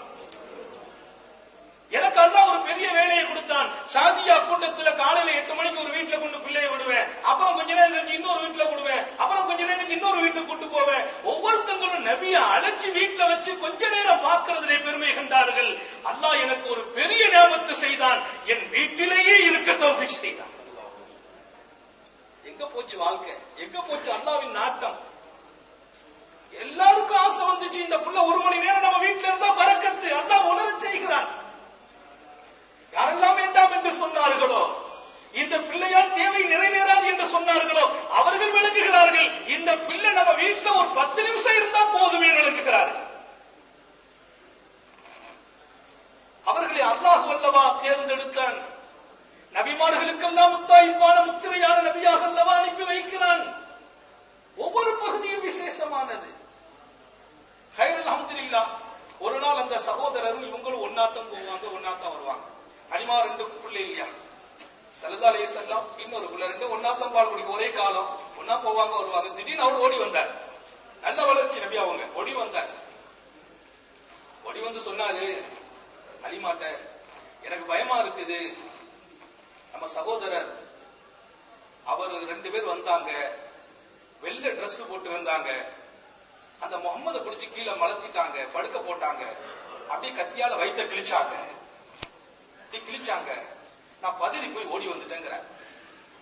ஹலிமாவும் அவங்க வீட்டுக்காரங்களும் அப்படியே பதறி அடிச்சு ஓடி வர்றாங்க. ஏன்னா பறக்கத்தான பிள்ளை, இந்த பிள்ளைக்கு ஏதாச்சும் சொன்னா அவங்க வீட்டுல பதில் சொல்ல முடியாது, மக்காவுல பதில் சொல்ல முடியாது, இங்க உள்ளவங்களுக்கெல்லாம் கூட பதில் சொல்ல முடியாது. வேகமா ஓடி வந்து பார்த்தா ஸல்லல்லாஹு அலைஹி வஸல்லம் படுக்கையில் படுத்திருக்கிறாங்க. நபி ஸல்லல்லாஹு அலைஹி வஸல்லம் படுத்திருக்கிறாங்க. அப்ப வேகமா பிள்ளைய தூக்கி கேட்டாங்க, என்னப்பா நடந்துச்சு? இல்ல 2 பேர் வந்தாங்க, என்ன படுக்க வச்சாங்க, வெள்ளை சட்டை போட்டிருந்தாங்க, அப்படி வயிற்ற கிழிச்சாங்க, ஏதோ எடுத்தாங்க, பின்பு ஏதோ செய்தாங்க, அப்புறம் எனக்கு ஒரு ஆபரேஷன் பண்ணிட்டு போயிட்டாங்கிறான். இப்ப பாருங்க, ஆபரேஷன் பண்ணது நபிக்கு தெரியுதுங்கிறது ஒரு பெரிய விஷயம். அதை விட பெரிய விஷயம் அந்த சகோதரருக்கு தெரிஞ்சிருக்கு. இந்த செய்தி சொன்னதே யாருதான்? அவர் தான். நீங்க வரலாற்றுல எல்லா நூலையும் திறந்து பார்க்கலாம். ஹலிமா பயந்துட்டான், என்ன நடந்துச்சோ தெரியலையே. ஆனா ஹதீஸ் சொல்ற செய்தி வேற. ரசூல் ஸல்லல்லாஹு அலைஹி வஸல்லம் பின்னால் இந்த செய்தியை சொல்றாங்க, பிற்காலத்திலையும் சொல்றாங்க. என்ன சொல்றாங்க? 2 மலக்குகள் வந்து என்னுடைய இதயத்தை பிளந்து உள்ள இருக்கக்கூடிய கல்வை அல்லாஹ்வின் ஒளியால் தூய்மையாக்கி போனாங்க. இங்க ஒரு தனி ஆன்மீக சிகிச்சை நடந்தது, ஆன்மீக மருத்துவம் நடைபெற்றிருக்கிறது. அந்த அம்மா பயந்து போய் என்ன ஆச்சுன்னு தெரியலன்னு பிள்ளைய தூக்கி நேரா மக்கா வந்துட்டாங்க. மக்கமலாக வந்துட்டாங்க. வந்து சொல்றாங்க, ஆமீனாட்ட கேட்டாங்க, பிள்ளைய கொண்டு கையில கொடுத்து வச்சுக்கங்க அப்படின்னா. ஆமீனா கேட்கிறாங்க, என்னம்மா நீங்க முதல்ல ஏதோ ஒரு வார்த்தை சொன்னீங்களே, இந்த பிள்ளைய எனக்கு தரத்துக்கு மனசே இல்லைன்னு சொன்னீங்களே, இப்ப நீங்களா கொண்டு தரீங்களே, இந்த பிள்ளைய கொண்டு தரத்துக்கு மனசே இல்லைன்னு சொல்லிட்டு இருந்தீங்க, நீங்களா தரீங்களே. இல்ல நாங்க வந்து தகவஃப்து அலைஹினா, ரொம்ப பயமா இருக்குது. என்ன பயப்படுறீங்க? இல்ல அவருக்கு இந்த மாதிரிலாம் ஏதோ ஒரு நிலைமை ஏற்பட்டுச்சு. உடனே ஆமீனா கேட்ட வார்த்தை என்ன தெரியுமா? ஷைத்தான் ஆலை, ஷைத்தானே பயப்படுறீங்கன்னு கேட்டாங்க. ஷைத்தான் ஆமான்னு சொன்னாங்க. இவங்க என்ன நினைச்சுக்கிட்டாங்க, ஏதோ ஷைத்தான் வேலை பட்டுட்டோ, முசீபத்து ஏற்படுமா, ஏதோ பிள்ளைங்க ஒரு மாதிரியா இருந்தாச்சுன்னா ஏதோ பேய் பிடிச்சிட்டு நம்ம நினைக்கிறோமா இல்லையா? பிள்ளைங்க ஒரு மாதிரியா திடீர்னு வேகமா வருவாரு, ஒரு மாதிரியா இருக்கிறாங்கன்னா பேய் பிடிச்சிட்டோம். உடனே அதுக்கு சம்பந்தப்பட்ட லெப்பமார்கிட்ட போய் பார்த்தோம்னா அவங்க ஏதாச்சும் ஓதி பார்ப்பாங்க. அப்புறம் டாக்டர், நீங்க உலக விளைஞ்சு டாக்டர்கிட்ட போனா நோயின்னு சொல்லுவாரு, லெப்பேட்ட போனா பேயின்னு சொல்லுவாரு. எங்க லெப்பேட்ட போனா அவர் நோயின்னு சொன்னா அவர் நிலைமை என்ன ஆகுறது, டாக்டர்கிட்ட போனா பேயின்னு சொன்னா அவர் நிலைமை என்ன ஆகுறது? எங்க போறோமோ அங்க அந்த பேர் தான் சொல்லுவாங்க. இவர்கிட்ட போனா நோயும் போற, அவர்கிட்ட போனா பேயும் சொல்ல போறாங்க. ஆக 2 பேர்த்த நமக்கு எங்க குணமாகுமோ அங்க அல்லாஹ் குணத்தை கொடுக்கறான். அதான் நான் ஒரு செய்தி படிச்சேன். ரசூல் ஸல்லல்லாஹு அலைஹி வஸல்லம் ஒருத்தர் வர்றாரு, வந்து சொன்னாங்க, யா ரசூலல்லாஹ் எனக்கு சிறு நீரகம் வலிக்குதுங்கிறான். இந்த காலம் மருத்துவமே இல்ல, வளர்ச்சியே இல்ல, சிறுநீரகம் வலிக்கிறதுன்னு சொல்றார். ஸல்லல்லாஹு அலைஹி வஸல்லம் சொன்னாங்க, அப்படியா? ஆமா, யூரின் போகும்போது ரொம்ப கஷ்டமா இருக்குது. ஒரு பெரிய நோய் இன்னைக்கு. இந்த நோயெல்லாம் வந்துச்சுன்னா அவ்வளவுதான், 2-3 லட்சம் சொத்து வச்சுக்கணும். அல்லாஹ் தஆலா ஆஸ்பத்திரி வாழ்க்கையில இருந்து பாதுகாப்பானாங்க, அதன் சங்கடங்கள் இருந்து பாதுகாப்பானாங்க, நம்மையும் நமது பெற்றோர்களையும் மனைவி மக்கள் சந்ததிகளை பூரா பாதுகாப்பானாங்க. ஒரு நாள் ஆஸ்பத்திரியில ஒருத்தங்க போய் முடங்கினாங்க வைங்க, அந்த குடும்பத்துல எத்தனை பேருக்கு சிரமம். மருத்துவம் என்பது சேவை. இஸ்லாம் சொன்னது. இன்றைக்கு மருத்துவம் எல்லாம் தொழிலாகி மாறி இருக்கிறது. சேவையான ஒரு வாழ்க்கை அது. யாரையும் நம்ம எதுவும் சொல்றதுக்கு இல்ல. என்ன காரணம் சொன்னா, அவ்வளவு கஷ்டப்பட்டு அவங்க படிக்கிறாங்க, அவ்வளவு பணம் செலவழிக்கிறாங்க, அவங்களுடைய ஹக்கு நிறைவேற வேண்டியது இருக்கிறது. ஆனாலும் சகோதரர்களே, அல்லாஹ்ட்ட எல்லாருக்கும் பாதுகாப்பு தேடணும். டாக்டருக்கும் கூட நம்ம பாதுகாப்பு தேடணும். அவரும் துஆ செய்யணும், அல்லாஹ் இந்த நோயிலிருந்து பாதுகாக்கலாம். ஸல்லல்லாஹு அலைஹி வஸல்லம் சொன்னாங்க இல்லையா, துஆக்களில் எல்லாம் எனக்கு ரொம்ப பிரியமான துஆ என்ன தெரியுமா? அஹப்பு துஆஇ இலையா, எனக்கு ரொம்ப பிரியமான துஆ யாரு? நபிகள் நாயகம் ஸல்லல்லாஹு அலைஹி வஸல்லம். அஹப்பு துஆஇ இலையா அஸ்அலுல் ஆஃபியா, துஆக்களில் எல்லாம் எனக்கு ரொம்ப பிரியமானது, ரப்பே எனக்கு சுகத்தோடு வாழ வைப்பாயாக. இதான் நான் ரொம்ப பிரியமான துஆ கேட்கிறேன் நாங்க ஸல்லல்லாஹு அலைஹி வஸல்லம்.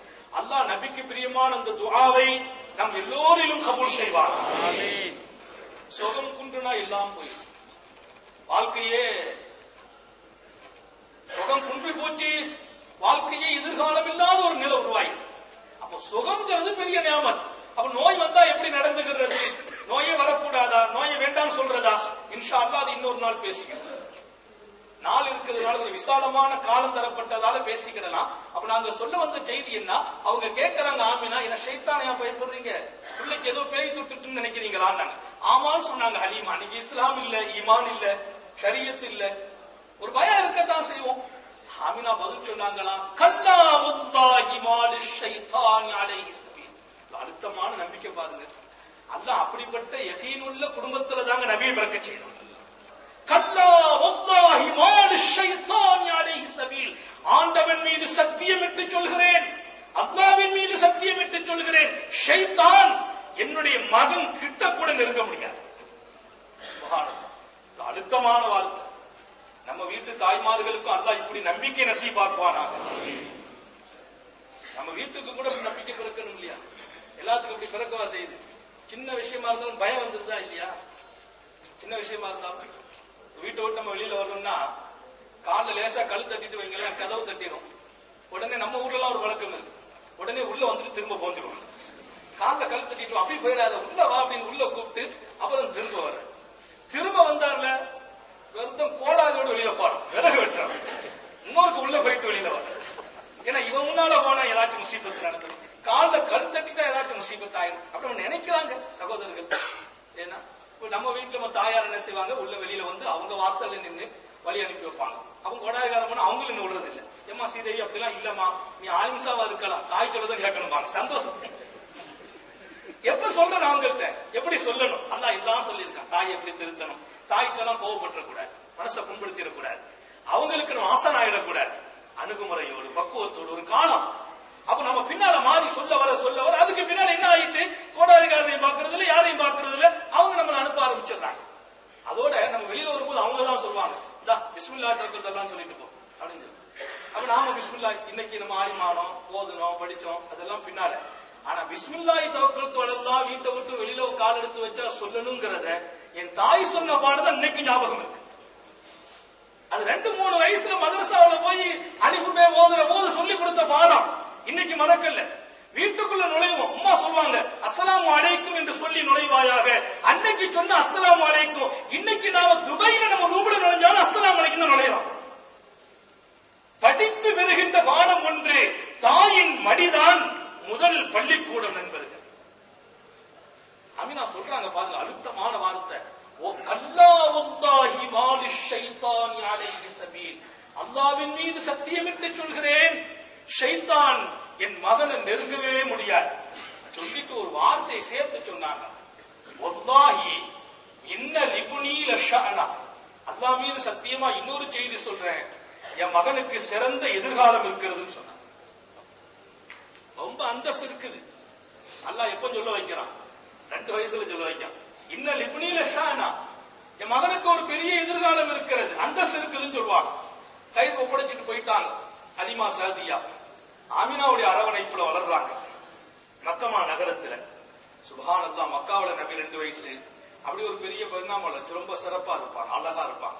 அந்த வீதியில நடந்தா அவங்க நட, அவங்க குணம், அவங்க பேச்சு, பழக்க வழக்கத்துக்கு அவங்கள்ட்ட இருந்த இனிமை, யாரை கண்டாலும் முகம் வளர்றது, யாரை கண்டாலும் சிரிச்சு பழகிறது. மக்காவுல எப்படிப்பட்ட ஒரு வாழ்க்கைன்னு சொன்னா, வரலாற்று அந்த பகுதியை இப்னு இஸ்ஹாக் தாரீഖில் முஅர்ரிഖீன்கள் சொல்றாங்க, வரலாற்று ஆசிரியர்கள். ரயீசுல் முஅர்ரிഖீன், வரலாற்று ஆசிரியர்களுக்கெல்லாம் தலைவர்னு ஒருத்தங்க இருக்கிறாங்க. எப்படி ரயீசுல் முஃபஸ்ஸிரீன், தஃப்சீர் கலையின் தலைவராக இப்னு அப்பாஸ் இருக்கிறாங்க. வரலாற்று கலையின் தலைவராக ரயீசுல் முஅர்ரிഖீன் இப்னு இஸ்ஹாக் ரஹ்மத்துல்லாஹி அலைஹி. அவங்க வரலாறு தான் வரலாற்றுல ரொம்ப சஹியானது, அங்கீகாரமானது. அவங்க சொல்ற அந்த ஒரு பக்கம் செய்தி எழுதுறாங்க, அதை பார்த்தா திரும்ப திரும்ப நான் படிச்சேன். ஏன்னா அவங்க வீதியில வருவாங்க, மக்காவில் அவங்க பார்க்க 1000 கண்கள் வேணும். எல்லா குடும்பத்துக்காரங்களும் அவங்களை கூப்பிட்டு பேசுவாங்க. பேசுனா பேச இனிமையா இருக்கும். தேவைக்கு பேசுவாங்க. தேவைக்கு அதிகமா பேசினா வாயை பொத்திட்டு முக மலர்ச்சியோடு நிற்பாங்க. தேவைக்கு தான் பேசணும், தேவைக்கு மீறி பேசக்கூடாது என்பதை பின்னால நபி உலகத்திற்கே அழைப்பு தர்றாங்க. இப்போ அவன் வாய தேவைக்கு மீறிய வார்த்தைகளை பொத்திக்கிட்டாங்க. சிறுபிராயத்திலிருந்து அதை வாழ்க்கையாக கத்து தர்றாங்க. அடி பொத்திக்கிடுவாங்க, சிரிச்சுட்டே இருப்பாங்க, முகம் வளருவாங்க, அந்த குடும்பங்களோடு தங்களை இணைச்சுக்கிடுவாங்க. மக்காவில் எப்படி ஒரு சூழல் ஏற்பட்டுச்சு, மக்காவில் எல்லா குடும்பத்திலையும் நபி போக ஆரம்பிக்கிறாங்க சின்ன வயசுலயே. இன்னொரு விஷயம் என்னதுன்னா, அப்துல் முத்தலிப் தான் பொறுப்பு. அப்துல் முத்தலிப் ஒரு உண்மையை அவங்க குடும்பத்துக்கு உணர்த்துறாங்க. அவங்க விளங்கிட்டாங்க. நபி ஸல்லல்லாஹு அலைஹி வஸல்லம் உட்கார வைப்பாங்க. ஸல்லல்லாஹு அலைஹி வஸல்லம் குடும்பத்துல எல்லாரும் ஒண்ணா வந்து சாப்பிடுவாங்க. அந்த குடும்பம் பெரிய குடும்பம். அப்துல் முத்தலிபுடைய குடும்பம் இருக்கு பாருங்க, பெரிய குடும்பம். சாப்பிட உட்காருவாங்க, எல்லாத்தையும் ஒண்ணா வச்சு சாப்பிட கொடுப்பாங்க, சாப்பிட்டுக்கிட்டு இருப்பாங்க. நபி ஸல்லல்லாஹு அலைஹி வஸல்லம் கூட இருப்பாங்க. எல்லாரும் திருப்தியா சாப்பிட்டு சாப்பாடு மிச்சமா இருக்கும். எல்லாரும் யார் வந்தாலும் சாப்பிடலாம்ங்கிற அளவுக்கு எல்லாம் அந்த குடும்பத்தை வச்சு, அந்த காபாவுடைய நிர்வாகம் பெரிய குடும்பம். அப்துல் முத்தலிபுக்கு வந்து 12 பிள்ளைங்க. ஒவ்வொரு பிள்ளைங்களும் கல்யாணம் ஆகி பேரன் பேத்தி ஆக ஒரு 100 டிக்கெட் இருக்கு வீட்டுல. எல்லாரும் சாப்பிடுவாங்க. ரசூல் ஸல்லல்லாஹு பக்கத்துல வச்சுக்கிடுவாங்க. சொல்லுவாங்க அப்துல் முத்தலிப், என் மாலை கொண்டு வாங்க, பேர பிள்ளை பக்கத்துல வச்சுக்கிடுவாங்க, சாப்பிடுவாங்க. அப்ப எல்லாரும் கேட்டாங்க, எல்லாரும் நபி மேல முஹப்பத்தா இருந்தாலும் எங்களுக்கும் பேர பிள்ளை இருக்குதா இல்லையா? எங்களுக்கும் பிள்ளை, உங்களுக்கு பேர பிள்ளை தானே. அப்பாஸுக்கு பிள்ளை இருக்குது, அபூதாலிபுக்கு பிள்ளை இருக்குது, ரசூல் ஸல்லல்லாஹு அலைஹி வஸல்லம் பெரியப்பாமார்கள் எல்லாருக்கும் அபூ லஹபுக்கு பிள்ளை இருக்குது, எல்லாத்துக்கும் பிள்ளைங்க இருக்கிறாங்க. அந்த பிள்ளைங்களை எல்லாம் கூப்பிட்டு பக்கத்துல வைக்காம இந்த பிள்ளைய மட்டும் கூப்பிட்டு வைக்கிறாங்கிறத கேட்கறாங்களோ இல்லையோ மனசுல என்ன வரும்? எல்லாத்துக்கும் வருது. பேர பேத்திகளை வந்து சமமா நடத்தணும்னு நினைப்பாங்க. இப்ப எனக்கு பிள்ளை இருக்குது, என் அண்ணனுக்கு இருக்கு, என் தம்பிக்கு இருக்கு. எங்க வாப்பா என் பிள்ளைய மட்டும் கவனிச்சாரு வைங்க, எங்க அண்ணன் என்ன சொல்ல ஆரம்பிச்சுவாரு, பரவாயில்ல வாப்பாவும் சரியில்லை, தம்பி பிள்ளைய மட்டும் கவனிக்கிற மாதிரி இருக்கு. நம்ம மட்டும் கவனிச்சாலும் அந்த பேச்சு தான், நம்ம பிள்ளைய மட்டும் கவனிச்சாலும் அந்த பேச்சு தான். அது நியாயம், அவங்க எதிர்பார்க்கறதுல. அந்த மாதிரி அப்துல் முத்தலிப் இவங்களை கவனப்படுத்துவாங்க.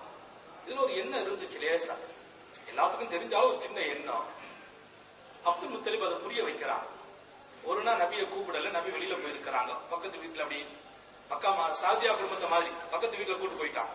அங்க போய் உட்கார்ந்து இருக்காங்க. இந்த சாப்பாடு வச்சாச்சு, எல்லாரும் சாப்பிட்டாங்க. ஓலம் யஷ்பவு, சாப்பாடு பத்தல, ஷார்டேஜ் ஆயிட்டு. வரலாற்றில் எழுதப்பட்ட செய்தி, ஒலம் யஷ்பவு, வயிறு நிரம்பல, சாப்பாடு இல்ல. அப்துல் முத்தலிப் சொன்னாங்களா, என்ன இது பத்தல்? ஆமா, இன்னைக்கு என் புள்ள இல்ல, அதனாலதான் உங்களுக்கு பத்தல். அவங்களும் புரியுறாங்க. அடுத்த நாள் நபி ஸல்லல்லாஹு அலைஹி வஸல்லம் பக்கத்துல வைக்கிறாங்க. எல்லாரும் வயிறு நிரம்புறாங்க, மிச்சமா இருக்குது. இன்னொரு 2 நாள் கழிச்சு இரண்டாவது மீண்டும் யம்தஹினு அப்துல் முத்தலிப் அப்னாஹும், தனது குடும்பத்து பிள்ளைகளை அப்துல் முத்தலிப் சோதனைப்படுத்தி பார்க்கிறார். நபியின் கண்ணியத்தை விளங்க வைப்பதற்காக. 2-3 நாள் கழிச்சு நபியை வெளியில விட்டுட்டாங்க, சாப்பாடு வச்சாங்க, சாப்பாடு ஷார்டேஜ் ஆகுது. அடுத்து நபியை உள்ள வைக்கிறாங்க, சாப்பாடு பரக்கத் ஆகுது. எல்லாரும் சொன்னாங்களாம், இன்னஹு முபாரக், முஹம்மது பரக்கத்து பெற்ற மனிதன் சொன்னாங்க. அல்லாஹ் அக்பர். அவங்க எதாவது விரும்புறாங்க, எல்லார் வாயில இருந்து அந்த செய்தி வரணும். குடும்பத்துல கூட அவங்க இருந்தா பரக்கத். அன்பர்களே, ரசூலே கரீம் ஸல்லல்லாஹு அலைஹி வஸல்லம் அப்துல் முத்தலிப் ரொம்ப அவங்க வருவாங்க. ஒரு முஸல்லா விரிச்சிருக்கு காபத்துல்லாஹ். நம்ம மக்காம் இப்ராஹிம் இருக்கு பாருங்க, இப்ப ஹஜ்ஜுகளுக்கு தெரியும். மக்காம் இப்ராஹிம் பக்கத்துல தான் ஒரு முஸல்லா விரிக்கப்பட்டிருக்கு. அப்துல் முத்தலிப் அதில தான் உட்கார்ந்து இருப்பாங்க. அவங்க ஒரு மக்காவுடைய தலைவர். அவங்க வந்து எல்லாரும் கண்ணியப்படுத்துவாங்க. நபி ஸல்லல்லாஹு அலைஹி வஸல்லம் என்ன செய்வாங்கன்னா, அப்படி வருவாங்க, வந்த உடனே அந்த முஸல்லால போய் உட்கார்ந்துருவாங்க. அல்லாஹ் உட்கார வைக்கிறான்.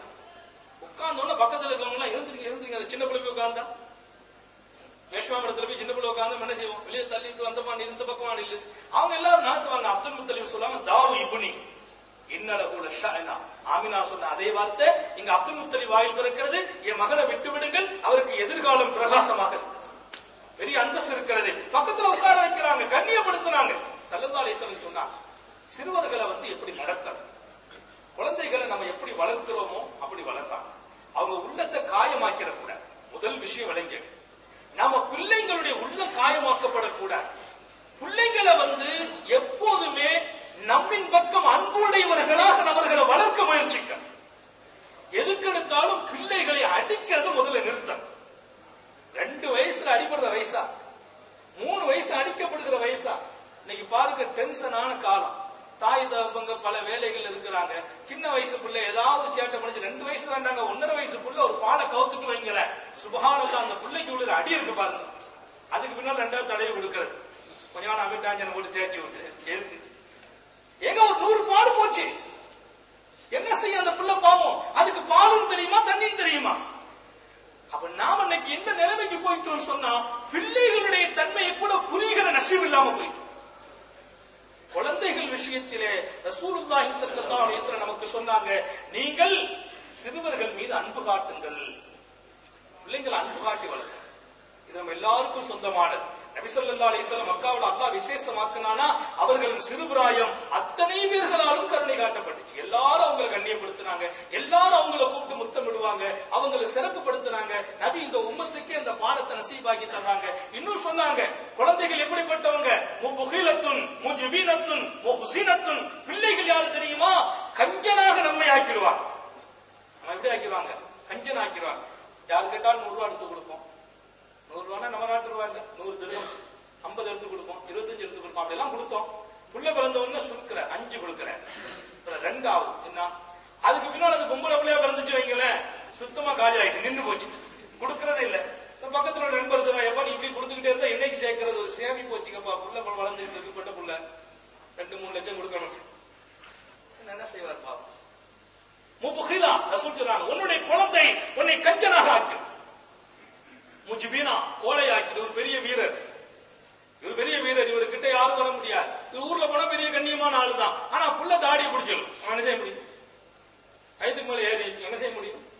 தட்டி விடும், தொப்பியில் கலட்டிக்கிடும். யாராச்சும் ஊர்ல தொப்பி கலட்டினா விடுவோமா? விட மாட்டோம். நம்ம ஆலிம்சா துண்டை போட்டு போறோம், நம்ம புள்ள துண்டை காட்டிட்டு உட்கார்ந்துன்னா உட்கார்ந்து என்ன முஜ்பினா, அது கோலையாக்கி ஒண்ணு சலதால் சொல்றாங்க.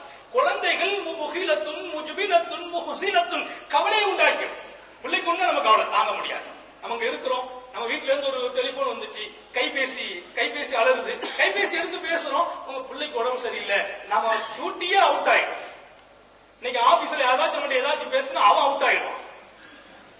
தாங்க முடியாது நமக்கு டென்ஷன். பிள்ளைக்கு சோகம் இல்ல, நாம அங்க இருக்க 5000 10,000 மைலுக்கு இந்த பக்கம் உட்கார்ந்துட்டு இருக்கோம். அது ஹுசீனா கவலை உண்டாக்கினாங்க. அந்த ஹதீஸ்ல இன்னொரு செய்தி பெருமக்கள் குறிக்கிறாங்க, குழந்தைகள் உங்களை கஞ்சனாக்கி விடும் அப்படின்னு சொன்னாங்க ஸல்லல்லாஹு அலைஹி வஸல்லம். இன்னொரு செய்தி பெருமக்கள் அதிலிருந்து மறைமுகமா எழுதுறாங்க, குழந்தைகள் விஷயத்துல அது உங்களை கஞ்சனாக்குற அளவுக்கு நீங்க நடந்துக்கங்க. அப்படின்னா என்ன? குழந்தைகளை குழந்தையாக வளர்க்கிற போது நீங்க கஞ்சனாக வாழுங்கள். பிள்ளைங்க கையில காசு நிறைய கொடுத்துறாதீங்க, கெட்டு போயிடுவார்கள், சீரழிந்து போவார்கள், நல்ல நண்பர்களை பெற முடியாது, அவர்களுடைய வாழ்க்கையின் எதிர்காலத்தை நீங்க வீணாக்கிடக்கூடாது.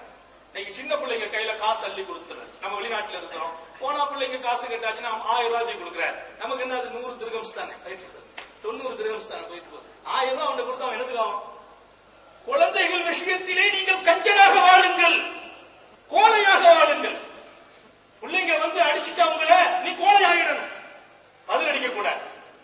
பிள்ளைங்க ஒரு தாயை பேசிச்சு, தந்தையை பேசிச்சா, அது 2 வயசு புள்ள, அதுக்கு பகரமா நீ பேசக்கூடாது. புள்ள நம்ம பார்த்து சொல்லிச்சு, நீ ஒரு சரியான வாப்பா இல்ல, நீ ஒரு சரியான மகன் இல்லைன்னா அடுத்த வேகமா போயிடும், அதுக்கு பதில் சொல்லிட்டு இருக்க கூடாது. நபி அவங்க சொல்றாங்க, குழந்தைகள் உங்களை கோலையாக்கி விடும், கஞ்சனாக்கி விடும். அதுல 2 அர்த்தம். ஒண்ணு, புள்ள வந்துச்சுன்னா உனக்கு காசு நீ செலவழிக்க மாட்டேன் யோசிக்கிற, நீ பிள்ளைங்க விஷயத்துல கோலையாயிருந்த, ஆனா கோலையாத்தான் இருக்கணும், கஞ்சனாத்தான் இருக்கணும். குழந்தைகள் விஷயம் அவங்களுக்கு காசு அள்ளி போட்டுற கூடாது, வாழ்க்கை கெட்டு போயிடும், எதிர்காலத்தை வீணாக்கிடுவாங்க பிள்ளைங்க. பிள்ளைங்களுக்கு அளந்து கொடுக்கணும், காசு 1 ரூபா தான் கொடுக்கணும், 2 ரூபா கொடுக்கணும். பிள்ளைங்க 50 ரூபா கிட்ட எதுக்கு? நீங்க பாருங்க, நம்ம பிள்ளைங்களுக்கு நம்ம பேர்ல இருக்கிற பாசத்துல எல்லார் கையிலையும் செல்ல கொடுத்துட்டோம். உண்மையிலே ஒரு பெரிய சோதனை. 10 வயசு பையங்க, 15 வயசு பையங்க, 10 வயது பொண்ணுகள், 15 வயது பொண்ணுகள் எல்லாம் கைபேசிகளோடு நடமாடுகிறார்கள். அல்லாஹ் அக்பர். அதில் 1000 நன்மைகள் இருக்கட்டும். நமது பிள்ளைகளின் எதிர்காலம் சைராக இருக்க அல்லாஹ் நசீப் அளிப்பானாக. எல்லாம் தொடர்புகள் எல்லாம் செல்லோடு ஆகிப்போச்சு. நம்ம பிள்ளைங்களுக்கு நம்ம வீணாக்கிட கூடாது, கொடுக்க கூடாதுங்கிறது. குழந்தைகள் கையில் படிப்பு காலம் முடிகிற வரையிலும் அவர்கள் இன்னொரு பெண் சரியான ஹலாலான ஒரு மனைவியை கடைப்பிடிக்கிற வரையிலும் அவங்களை கொஞ்சம் நம்ம பாதுகாத்து வைக்கணும். அது ஒரு தகப்பனின் கடமை, ஒரு தாயின் பொறுப்பு. நமது பெண் பிள்ளைகளை நாம் பாதுகாக்கணும். காலேஜ் வாழ்க்கையில, ஸ்கூல் வாழ்க்கையில இன்னைக்கு செல்பேசி, கைபேசி கொடுக்கப்படுது. நான் நம்ம பகுதியில் ஒரு ஐடி பாலிடெக்னிக்ல ஒரு சட்டத்தை பார்த்தேன். போகும்போது செல் தொடர்போடு உள்ளுக்குள்ள யாரும் காலேஜில் நுழையக்கூடாது, காலேஜுக்கு வரும்போது கைபேசி கொண்டு வரக்கூடாது. அற்புதமான சட்டம். இந்த பையங்க பூரா வச்சுட்டு போயிடுவாங்க, கொண்டு போனா காலேஜுக்கு வெளியாக்கலாம். நம்ம பகுதியில, திருநெல்வேலி பகுதியில் இதெல்லாம் அனுமதிக்கப்பட்டதன் வெளிப்பாடு பிள்ளைகளுக்கிடையே ஏற்பட்ட குழப்பங்கள், பிரச்சனைகள், ஒருத்தருக்கொருத்தர் உள்ளங்களை பறிகொடுத்து நடமாடுகின்ற தன்மைகள். அல்லாஹு தஆலா நமது பிள்ளைகளை சீரழிவுகளில் இருந்து பாதுகாப்பார். அப்ப நான் உங்களை எல்லாம் கருணையோடு கேட்கிறேன், பெற்றோர்கள் பிள்ளைகள் மீது அன்பு காட்டுங்கள். அன்புக்கு அளவு இருக்கிறது. அன்பு காட்டுகிறோம் என்ற பெயரால் பிள்ளைங்க விஷயத்துல தாராளமா காசை கொடுத்து வம்பாக்கிற கூட. அவங்க கேட்டதை எல்லாம் கொடுக்கலாம், அவர்களின் நன்மைக்காக இருக்கட்டும். ஒரு பேனா வாங்கி கொடுத்தோம், இன்னொரு பேனா வாங்கி கேட்டா கொடுப்போம், இன்னொரு பேனா வாங்கி கொடுப்போம், அது தப்பு இல்லை. ஒரு பேனாவுக்கு 3 பேனா வாங்கி கேட்டா கொடுப்போம், அது தப்பு இல்லை. ஒரு டிரெஸ்ஸுக்கு 3 டிரெஸ் வாங்கி கொடுப்போம். பிள்ளைங்க நல்லா இருக்கட்டும், அழகா இருக்கட்டும், தீனுடைய நல்ல காரியத்தில் செயல்பட விட்டும். பிள்ளைகளுடைய வாழ்க்கையை நஷ்டமாக்குற காரியங்களில் பிள்ளைகளுக்கு நம்ம துணையா நிக்க கூடாது. ஸல்லல்லாஹு அலைஹி வஸல்லம் உணர்த்தி தர்றாங்க. அப்ப குழந்தைகள் மீது அன்பு காட்டுங்கள். பாருங்க, ஒரு தடவை மெம்பர் படியில நிக்கிறாங்க, குத்பா ஓதுறாங்க. இமாம் ஹசன் ஹுசைன் சின்ன பிள்ளைங்க 2 பேரும் வர்றாங்க. அப்படியே தத்தி வர்றாங்க இல்லையா, படி ஏறும்போது லேசா கீழே விட பாத்துட்டாங்க. கொத்துபா மேல இருந்து சல்ல இறங்கி வந்துட்டாங்க. இறங்கி வந்து பிள்ளை 2 பேரையும் தூக்கி மேல வச்சுட்டு மெம்பர்ல ஏறினாங்க. சஹாபாக்களுக்கு ஆச்சரியமா இருந்துச்சு. நபியா, நபியேவா, நபியே இறங்கிட்டாங்களே. சரதாசி ஏன் சொன்னாங்களா, அல்லாஹ் குர்ஆன்ல சொன்னா உண்மையாச்சு. இன்னமும் அம்மாளுக்கும் அவுலாதுக்கும் ஃபித்னா, உங்களுடைய பொருளாதாரமும் பிள்ளைகளும் உங்களுக்கு சோதனை தான் சொன்னா, அது எனக்கும் அது அப்படிதான் தெரியுதுங்கிறாங்க சரதாசி. நம்ம பள்ளிவாசல் நிக்க நம்ம பிள்ளை முன்னாள் அப்படி தத்தி வந்து என்ன செய்வோம், டக்குன்னு பிள்ளை போய் தூக்க தானே போவோம். நபி அவங்க மெம்பர்ல இருந்து இறங்கி வந்து சொல்றாங்க. குழந்தைகள் சொன்னா அந்த அன்புங்கிறது குழந்தைகள் மேல இருக்கணும், பாசம்ங்கிறது இருக்கணும். அது எவ்வளவு தூரம் இருக்கணும், மெம்பர் பணியில் இருந்து கூட நபியை இறங்க செய்தது அதன் வெளிப்பாடாக நபி சொல்கிறார்கள். ஒரு பக்கம் சோதனை, இன்னொரு பக்கம் இறங்க வைத்தது அவர்கள் மீது நான் வைத்திருந்த அன்பு என்கிறார். பிள்ளைங்க மேல அன்பு வச்சுக்கிறது, இரக்கம் காட்ட வேண்டும், கருணை உள்ளவர்களாக இருக்க வேண்டும் என்பதையும் சர்தாரை ஆலம் சொல்லதான் சொல்றாங்க. இன்னொரு பக்கம் இந்த பக்கம் வர்றேன். அப்போ அப்துல் முத்தலிப் சொல்லுவாங்க, தாவூ இப்னி என் மகனை விட்டுருங்க, அவருடைய எதிர்கால பிரகாசமா இருக்குது, இந்த முசல்லால் அவர் இருக்கட்டும்ங்கிறாங்க. சின்ன பிள்ளையிலேயே அவங்களை கண்ணியப்படுத்துறாங்க. அப்புறம் ரசூல் ஸல்லல்லாஹு அலைஹி வஸல்லம் வாழ்க்கை இந்த பக்கம் பாத்தீங்கன்னா, மக்கமா நகரத்தில் அவங்க ரொம்ப ஒரு ஹாதிமாக வளர்கிற போதே ஒரு பணி செய்கின்ற உணர்வோடு வளர்றாங்க. அவங்க வெளியில போகும்போது பக்கத்து வீட்டுல போய் கேட்பாங்க, தஹப்து இல சூக் ஹல்லக்கும் ஆஜா, கடத்தலுக்கு போறேன், உங்களுக்கு ஏதாவது தேவை இருக்கிறான்னு கேட்பாங்க. நம்ம பிள்ளைங்க பஜாருக்கு போறான், பக்கத்து வீட்டு பொம்பளைங்க கூப்பிட்டு ஏதோ முட்டை வாங்கணும், ஆப்பம் வாங்கணும்னு சொல்ல போறாங்க. அவனுக்கு தெரிஞ்சு போச்சு. அப்ப அங்க கிடைக்க போறேன், நான் மாசாக்குல போறேன், மாசாக்குல போறேன், அங்க கடைக்கு தான் போறான், விளங்கிட்டான், நமக்கு வேலை சொல்ல போறா போல தெரியுது. சரி, இது ஒரு பக்கம் அவனுடைய வாழ்க்கையில் அப்படி வந்துச்சுன்னு சொன்னா, எங்கிருந்து இது உருவாச்சு? வீட்டுல அம்மா சொல்லி விடுறாங்க, நீ போகும்போது இந்த பேர் அக்கம் பக்கத்துல கூப்பிட்டாலும் காது கொடுத்து கேட்காது, சாப்பிட்டு எங்க உருவாகுது? பிள்ளைகள் வளர்கிறார்கள், வளர்ப்பதை போல் ஒரு ஞானி சொன்னார். வளர்கிறார்கள் வளர்ப்பதை போல். இன்னொரு ஞானி சொன்னார், பிள்ளைகள் வாழ்கிறார்கள் உங்களை போல். அதை போல், பெற்றோர்களை போல். நீங்க பிள்ளைகளை பீடி சிகரெட் குடிக்காதீங்கன்னு சொன்னா அவன் குடிக்க மாட்டான். குடிக்காதுன்னு சொல்லிட்டு அவங்க ₹1 கொடுத்து அப்பா ஒரு சிகரெட் வாங்கினா 2 எலும்பு இழுத்து தோன்று. அவனுக்கு தெரியும் பாப்பா ரொம்ப ஜென்டில்மேனா இருக்காரு. பிள்ளைகள் வளர்கிறார்கள் வளர்ப்பதை போல், பிள்ளைகள் வாழ்கிறார்கள் உங்களை போல், தாயை போல், தந்தையை போல். தாய் எந்த குணமோ, தாய் எந்த வாழ்க்கையோ, எந்த நடத்தையோ, அது பிள்ளையின் வாழ்க்கையாக நடத்தையாக வருவதைத்தான் உலகம் காண்கிறது. அப்போ நாம எப்போ குழந்தைகளை பெற்று விட்டோமோ அதற்கு பின்னால் நாம் பிள்ளைகளுக்காக வாழ்கிறோம். அப்ப எப்படி வாழணும்? பிள்ளைங்க நல்லா இருக்கணும், எங்கிட்ட இருக்கிற சில கெட்ட குணங்களை எல்லாம் நான் அழிச்சுதான் ஆகணும், எங்கிட்ட இருக்கிற சில தீமைகளை அழிச்சுதான் ஆகணும், நடவடிக்கைகளை அழிக்கணும், கெட்ட பழக்கத்தை அழிக்கணும், கெட்ட சகவாசத்தையும் ஒழிக்கணும். ஏன்? என் பிள்ளைகளுக்காக.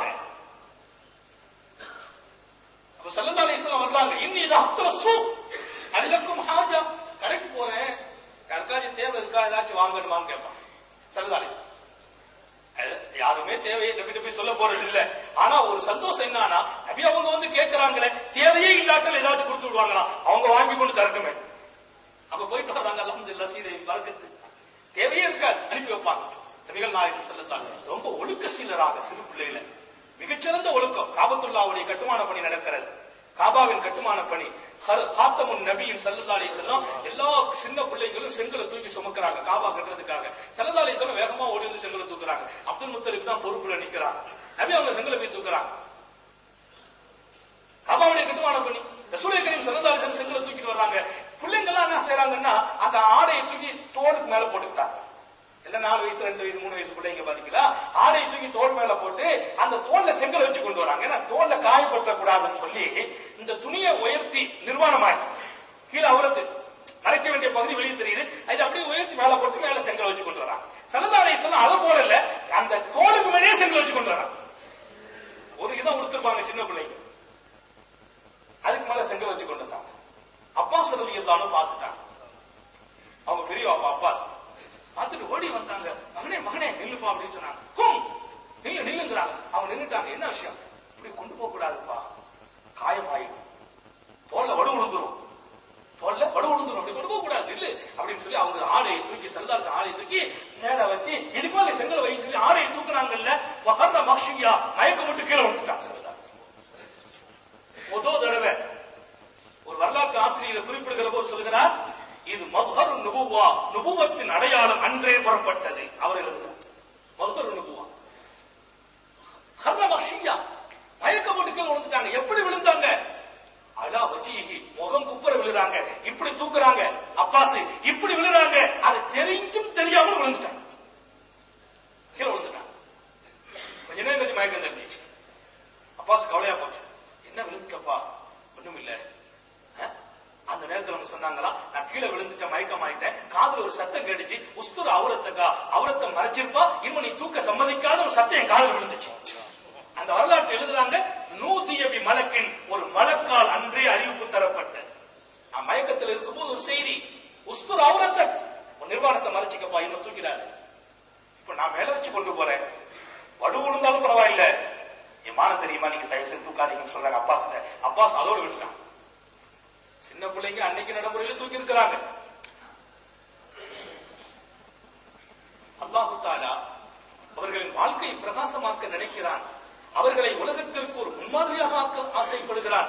அவர்களை உலக வாழ்க்கையிலே சிறு குழந்தைக்கும் கூட முன்மாதிரியாக அல்லாஹ் விரும்புகிறான். சிறு பிராயத்திலிருந்து முன்மாதிரி மிக்க ஒரு வாழ்க்கையை அல்லாஹ் அவர்களின் ஒவ்வொரு பகுதியோடு நசீபாக்கி தருகிறான். ஒவ்வொரு பகுதியோடு. இன்னொரு கட்டம் சொன்னாங்க, ஆடு மேய்க்கிற பண்ணி இருக்கு, ஆடு மேய்க்கிறாங்க ஸல்லல்லாஹு அலைஹி வஸல்லம்.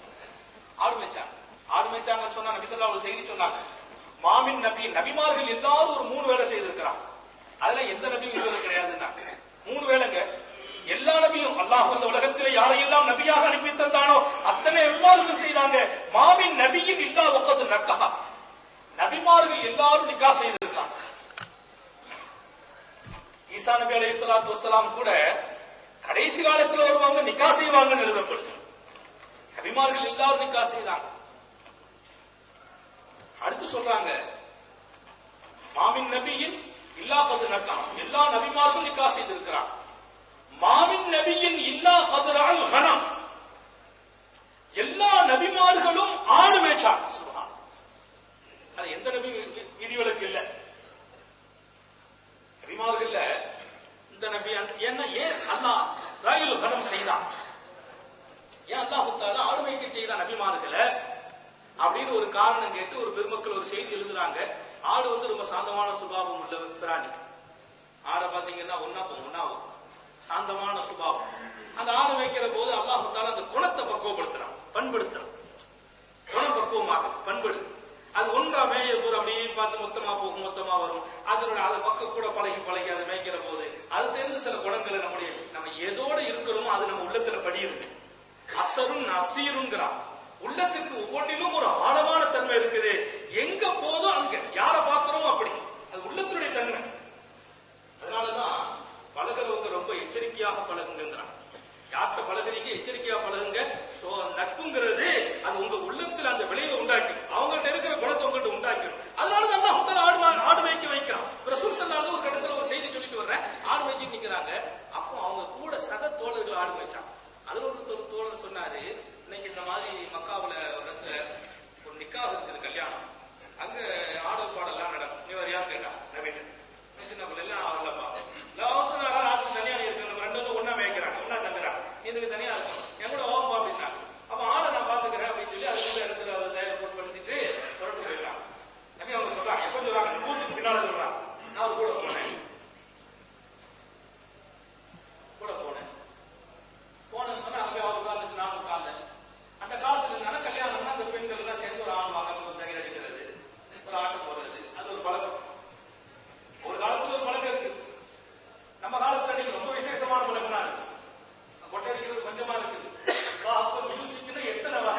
பாத்தீங்கன்னா அதுல பாடலை வச்சு அதை வச்சு இதை வச்சு சுபஹானல்லாஹ் தக்பீர் கட்டி ஒரு பெருநா தொழுகையில தக்பீர் கட்டி அல்லாஹ் அக்பர் ரெண்டாவது அவங்க கிட்ட ஒருத்தர் பாட்டு சட்டமோடு படிக்குது செல்ல என்ன செய்ய முடியும்? தக்பீர் கட்டியாச்சு. அவரும் ரெண்டாவது தக்பீர் கட்டணும், அவருக்கு ஒன்றும் ஓடல. ஆக ரொம்ப கன்ஃபியூஸ் ஆகி சில பேர் 2 தக்பீர் 3 தக்பீர் அவங்க ஒன்னும் குறைச்சு கூட்டி ஒழுங்க முடிஞ்சு பெரிய பசா நடந்த நிகழ்ச்சி. என்னன்னா சில பேர் சத்தத்தை குறைச்சு வைப்பாங்க, சைலண்ட்ல போடுவாங்க, ஒன்னும் செய்யலாம் வச்சுட்டாரு. அது ஏதோ ஒரு மாதிரி அல்லாஹ் அக்பர் அல்லாஹ் அக்பர் சொல்லி இருந்து அது பார்த்தா கட்டியிருப்பாங்க. அது என்னத்தையும் வேற சத்தத்தை போட்டு அப்போ அந்த மியூசிக் அங்க நடக்குது, ஆட்டம் பாடல்கள். அந்த சிறுவர் உட்கார்ந்து பார்க்கிறார். நபி அவங்க சொல்றாங்க, நானும் வந்தேன், நானும் கலந்தேன், உட்கார்ந்து இருந்தேன். அவங்க மேடைக்கு வந்து அப்படியே ஆட பாட ஆரம்பிக்கும் போது அங்க என்ன நடந்துச்சு இந்த புள்ள காலையில விசாரிக்கிறார். என்னப்பா கண்ட? அவர் சொல்றாரு, நபி ஸல்லல்லாஹு சொல்றாங்க, எனக்கு தூக்கம் எனக்கு தரப்பட்டுச்சு, சூரியனுடைய வெளிச்சம் தான் என்னை எழுப்பியது. ரசூல் சொல்றாங்க, நான் விழிக்கவில்லை. எதுக்கு பின்னா இல்லா ஹர் ஷம்ஸ், சூரியன் உஷ்ணைய மேல பட்டுச்சு. என்ன சூரியன் படுற முடிச்சு பார்த்தா பகல் வந்துச்சு. நான் போய் உட்கார்ந்தேன், என்னையும் அறியாமல் தூக்கம் தரப்பட்டுச்சு. தூக்கங்கிறது நம்முடைய விருப்பத்துக்கு உட்பட்டதல்ல. நேற்று நண்பர்கிட்ட பேசிட்டு இருந்தேன். அது நம்ம நினைச்சாலாம் தூங்க முடியாது, நினைச்சா தூக்கத்தை நிறுத்தவும் முடியாது. நினைச்சா தூங்க முடியாது, நினைச்சா நிறுத்த முடியாது. தூக்கம் அல்லாஹ்வுடைய நியாமத், அவன் விரும்பும் போதுதான் தருகிறான். இப்ப நபி சொல்றாங்க, அல்லாஹ்வாலே எனக்கு தூக்கம் தரப்பட்டுச்சு, இந்த மாதிரி காட்சிகளை நீங்க காண வேண்டாம் என்று. அதுதான் ஆரம்பம், அதுதான் கடைசி. இந்த காட்சியை பார்க்கல. ஒழுக்கம் பெற்ற சீலராக நபிகள் நாயகம் ஸல்லல்லாஹு அலைஹி வஸல்லத்தினுடைய சிறுபிராயத்தை அல்லாஹ் நசீபாக்குறான். இன்னொரு செய்தி உங்களுடைய நினைவுக்கு வரும். காபத்துல்லாஹ் வர்றாங்க, ஸல்லல்லாஹு அலைஹி வஸல்லம் தவாப் செய்றாங்க. ஸைத் இப்னு சாபித் ரலியல்லாஹு அன்ஹு சொல்றாங்க, காபாவுல வந்து இசாஃப் நாயிலான்னு 2 சாமி சிலைகள் இருந்துச்சு. இசாஃப் நாயிலா, இந்த சிலை காபாவுல அவங்க என்ன செய்வாங்கன்னா, சஃபா மர்வாவுல அப்படி ஓடிட்டு வரும்போது அதை தொட்டு முத்துவாங்க. தவாப்ல யாரு? முஷ்ரிக்குகள், மக்கா முஷ்ரிக்குகள். அப்ப நான் நபியோடு தவாப் செய்ய வந்தேன். ஸைத் இப்னு சாபித் சொல்றாங்க, நான் ஸல்லல்லாஹு தவாப்புக்கு வந்தேன். தவாப்புக்கு வரும்போது அவரை தொட்டு முத்துறாரு. ஸைத் இப்னு சாபித் தொட்டு முத்துறாரு. பின்னால உள்ள காலை இருக்கு, பிற்காலத்தில் உள்ளது. அப்ப நபி அவங்க சொன்னாங்கன்னா, லா தமஸ்ஸுஹு, நீங்க அதை தொடாதீங்கன்னா. தொடல சொல்றாங்க, எனக்கு சிறுபிராயத்தில் இருந்து எனக்கு வெறுப்பும் கோபமும் இந்த ஒன்றின் மீதல்லாது வேறு எதுவும் இல்லை. சிறுபிராயத்திலேயே நான் இதுல வெறுப்பு கொண்டிருக்கேன். என்னுடைய குடும்பங்கள்ல யாராவது இந்த காரியத்தில் ஈடுபட்டா நான் ஈடுபட்டதில்லை. ஒரு தடவை லாத்தூசா பத்தி கேட்டாங்க நபிட்ட. லாத்தூசா பத்தி என்ன சொல்றீங்க? நபி அவங்க சொன்னாங்க, லா தஸ்அலா லா தஸ்அலு, என்கிட்ட நீங்க கேட்காதீங்க பிஹிமா, அந்த 2ஐ பற்றி கேட்காதீர்கள். மா அபகது ஷையன் புகுதுமா, அந்த 2இன் மீது எனக்கு இருக்கிற கோபம் வேறு எதன் மீதும் இல்லை என்று சொன்னாங்க. நான் ரொம்ப கோபப்படுறேன், அதை பத்தி கேட்கிறேன். அருமையான சகோதரர்களே, முஹம்மது ரசூலுல்லாஹி ஸல்லல்லாஹு அலைஹி வஸல்லம் ஒழுக்கத்தின் பண்பாளராக திகழ்கிறார்கள், குணசீலராக இருக்கிறார்கள். பழகிற மக்கள் இனிமை பெறுகிற வகையிலே சிரித்தும் மகிழ்ந்தும் சிறுபிராயத்தில் தங்களை ஆக்கிக் கொள்கிறார்கள். அடுத்தவர்களுக்கு உதவி செய்கின்ற தன்மையோடு பிறக்கிறார்கள். தன்னுடைய குடும்பத்தில் மிகப்பெரிய அங்கீகாரமாக அன்னை ஆமினா நபி அவங்களை பத்தி சொல்லும் போது, நான் வீட்டு வேலையில ஈடுபடுவேன், என் புள்ள முகம்மது பக்கத்துல வந்து நின்று எங்கிட்ட கொடுத்துருங்க மாமா, நான் ஒரு சட்டியத்துக்கு அடுப்புல போட்டேன்னா ஸல்லல்லாஹு அலைஹி வஸல்லம் பக்கத்துல சின்ன பொண்ணுதான் நின்னு, அம்மா நீங்க உட்காருங்க, நான் சிறு குழந்தையாக முகம்மதை எப்படி பார்த்தேன், என் வேலையில் பெரும் பகுதியில் பங்கெடுத்தவராக பார்த்தேன். என் அன்பு இளைஞர்களே, நம்ம தாய் தந்தையர்களுக்கு என்ன பணிவிடை செய்திருப்போம் நமக்கு தெரியும். அவங்க சொல்லி விட்டது எத்தனை இருக்கும். 2 வயதிலும் 3 வயதிலும் 4 வயதிலும் சர்தாரை ஆலம் ஸல்லல்லாஹு அலைஹி வஸல்லம் ஆமினாவின் வேலையில் மிக பெரும் பகுதியை பங்கெடுத்ததாக ஆமினா சொல்றாங்க. என் வேலையை அவங்க பாதி எடுத்துக்கிட்டாங்க. வீட்டில் உள்ளவங்களை எல்லாம் சந்தோஷமாக்கி குழுமையாக்கி மகிழ்ச்சியாக்கி அக்கம் பக்கத்தில் வாழ்கிறவர்களுக்கெல்லாம் ஒரு அனுசரணையாக, எப்ப யார் வேலை சொன்னாலும் போய் கேட்பாங்க. எல்லாரும் அவங்க பக்கத்துல இருந்து பேச விரும்புவாங்க. யாரையாவது பார்த்தா முகத்துல மகிழ்ச்சி. அது காரணம் இன்னொன்னு, அவங்க கண்ணுல சும்மாவோடு இருக்கிறாங்க, தலையில எண்ணெயோடு எப்பவும் இருக்கிறார்கள். அங்கும் இருந்தார்கள், சாதியாவிலும் இங்கும் இருக்கிறார்கள். இன்னொரு செய்தி உங்களுக்கு நான் இன்ஷா அல்லாஹ் நாளைக்கு நினைவுபடுத்துவோம். 50 நம்ம கணக்கு சரியா?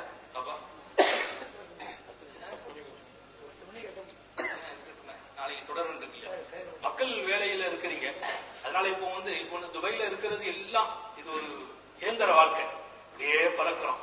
அங்கிருந்து இங்க வந்து உட்கார்ந்ததே பெரிய நியாமத். அல்லாஹ் உங்களுக்கு தௌபீக் செய்வானா, அல்லாஹ் உங்க வாழ்க்கையை பிரகாசமாக்குவானாக. நீங்க வேலைகளுக்கு இடையே வந்து உட்கார்ந்தது பெரிய நியாமத். அப்ப பேசுறதுக்கு உங்களை எல்லாம் பார்த்தா எனக்கு ஒரு உற்சாகம். ஏன்னா நம்ம ஊர்ல இருந்து பேசுற மாதிரி, கடையில் உள்ள காரங்களை பார்த்தா கடையில் உள்ள போய் பயன் செய்யலாமோ, மேல பாலத்தை பார்த்தா மேல பாலத்துல பயன் செய்யலாமோ, அப்படி ஒவ்வொரு ஊருக்காரங்க எத்தனை ஊருக்காரங்க இருக்கிறீங்கன்னு எல்லா ஊர்லயும் நின்று பேசுற மாதிரி ஒரு உணர்வு இருக்குது. அதனால எவ்வளவு பேசுறதுக்கு ஆசை இருந்தாலும் அடுத்தடுத்த நாள் உங்களுடைய வேலைகளுக்கு தடைகள் வராமல் இன்ஷா அல்லாஹ் நாளை தொடர்வேன் என்று சொல்லி நபி ஸல்லல்லாஹு அலைஹி வஸல்லம் வாழ்க்கையில எந்த பருவத்துல நுழைஞ்சாலும் அந்த பருவத்தை நான் முழுமையா சொல்லி முடிச்சுட்டேன்னு யாரும் சொல்ல முடியாது. அந்த பருவத்தில் 1000 பக்கம் எழுதப்பட்டது, அரை பக்கம் கூட இன்னும் நான் சொல்லி முடிக்கல. 1000 பக்கம் வரலாறு இருக்கிறது அவர்கள் சிறுபிராயத்தை பற்றி. இன்ஷா அல்லாஹ் நாளையும் இதே செய்தியின் தொடராக அவங்க பால் கொடுத்த பருவத்துக்கு அடுத்து சிறுபிராயத்தை தொடர்ந்து அவங்க வாழ்க்கையில் ஏற்படுகின்ற மறுமலர்ச்சிகள், அல்லாஹ் அக்பர், எத்தனை அவர்களுக்கு அவர்களை ஆதரிக்கிற தன்மை அல்லாஹ் எத்தனை பேருக்கெல்லாம் கொடுத்திருந்தான் அப்படின்னு உள்ள நுழைவோம். நபி அவங்களுடைய வாழ்க்கையின் ஒவ்வொரு பகுதியோடு நாம நம்மை சீர்படுத்துகின்ற பகுதிகளை, இன்னைக்கு நம்ம பிள்ளைங்களை வளர்க்கிற பகுதி, அவங்களுக்கு கொடுக்கிற ஒழுக்கம், அவங்க நம்மை போலே வளர்கிறார்கள். அப்ப நாமோ கல்யாணத்துக்கு முந்தைய எப்படியோ இருந்தோமோ இனிமே நம்ம கொஞ்சம் நல்லா எச்சரிக்கையா இருக்கணும். கல்யாணம் முடிஞ்ச பின்னால் எப்படி இருந்தோமோ புள்ள வந்த பின்னால் ரொம்ப கவனமா இருக்கணும். ஏன்னா ஒரு நல்ல தகப்பனாக நான் இருக்க வேண்டும், ஒரு நல்ல தாயாக என் மனைவி என் பிள்ளைக்கு இருக்கணும். இதுக்கு நாம நம்ம பிள்ளைங்க வளர்ச்சி முக்கியம் என்பதாலே நமது குணங்களில் பலதையும் சரியாக்க வேண்டிய பொறுப்பு இருக்கிறது என்பதையெல்லாம் இந்த நேரத்தில் நினைவுபடுத்தி அல்லாஹ் ரப்புல் ஆலமீன் நமது வாழ்க்கையை அங்கீகரிப்பானாக, சீராக்குவானாக, சரியாக்குவானாக, நமது பிள்ளைகளை பாதுகாப்பானாக, நமது குழந்தைகளின் கல்லூரி வாழ்க்கையை பாதுகாப்பானாக, பள்ளிக்கூட வாழ்க்கையை பாதுகாப்பானாக. அவர்கள் கல்லூரிக்கும் பள்ளிக்கூடங்களுக்கும் புறப்பட்டு போகிற போது வழிகளிலே அவர்களுக்கு தடங்கள் இல்லாமல் பாதுகாப்பானாக, உயிருக்கும் பாதுகாப்பு வழங்குவானாக, பொருளுக்கும் மானங்களுக்கும் பாதுகாப்பு வழங்குவானாக. நமது பிள்ளைகளுக்கு வயது வருகிற போது பொருத்தமான ஜோடிகளை நசீபாக்கி வழங்குவானாக. அவர்கள் வாழ்க்கைப்பட்டு இருக்கும் காலங்களில் கண்கலங்காமல் வாழவும் தௌஃபீக் செய்வானாக. சோதனைகளை தாண்டி வாழ செய்வானாக, வேதனைகளை கடந்து வாழ செய்வானாக, நிம்மதியையே நமக்கு நசீபாக்குவானாக. பல மைல்கள் கடந்து கடல் கடந்து வந்து வாழ்கிற போதிலும் அல்லாஹ் நம்மை கல்விலே நிம்மதியுடையவர்களாக ஆக்குவானாக. நமது குடும்பங்களுக்கும் விசேஷமான நிம்மதியை அவனே சப்பளையாக்கி வைப்பானாக. நீண்ட நெடிய நாட்கள் நோய் நொடிகள் இல்லாமல் உடல் ஆரோக்கியத்தோடு மன நிறைவோடு இன்பத்தோடு அல்லாஹுவை நின்று வணங்கி வழிபட்டு வாழும் நசீபையும் பாக்கியத்தையும் எல்லாம் வல்ல அல்லாஹ் உங்களுக்கும் எனக்கும் நம்மை ஈன்றெடுத்த தாய் தந்தையர்களுக்கும் நமது மனைவி மக்கள் உற்றார் உறவினர் யாவருக்கும் கொடுத்தருள் புரிவானாக. நமது உயிரினும் மேலான கண்மணி காத்தமுன் நபியின் முஹம்மது ரசூலுல்லாஹி ஸல்லல்லாஹு அலைஹி வஸல்லம் அவர்களை கனவிலும் நனவிலும் கண்டுகளிக்கும் பெரும் நசீபை அல்லாஹ் நம் எல்லோருக்கும் வழங்கியருள் புரிவானாக என்ற நல்ல துஆக்களோடு உங்கள் எல்லோருடைய துஆவையும் ஆதரவைத்து என்னுடைய வார்த்தைகளை நான் நிறைவுபடுத்துகிறேன். வாஹிரு தஅவானா அனில் ஹம்துலில்லாஹி ரப்பில் ஆலமீன்.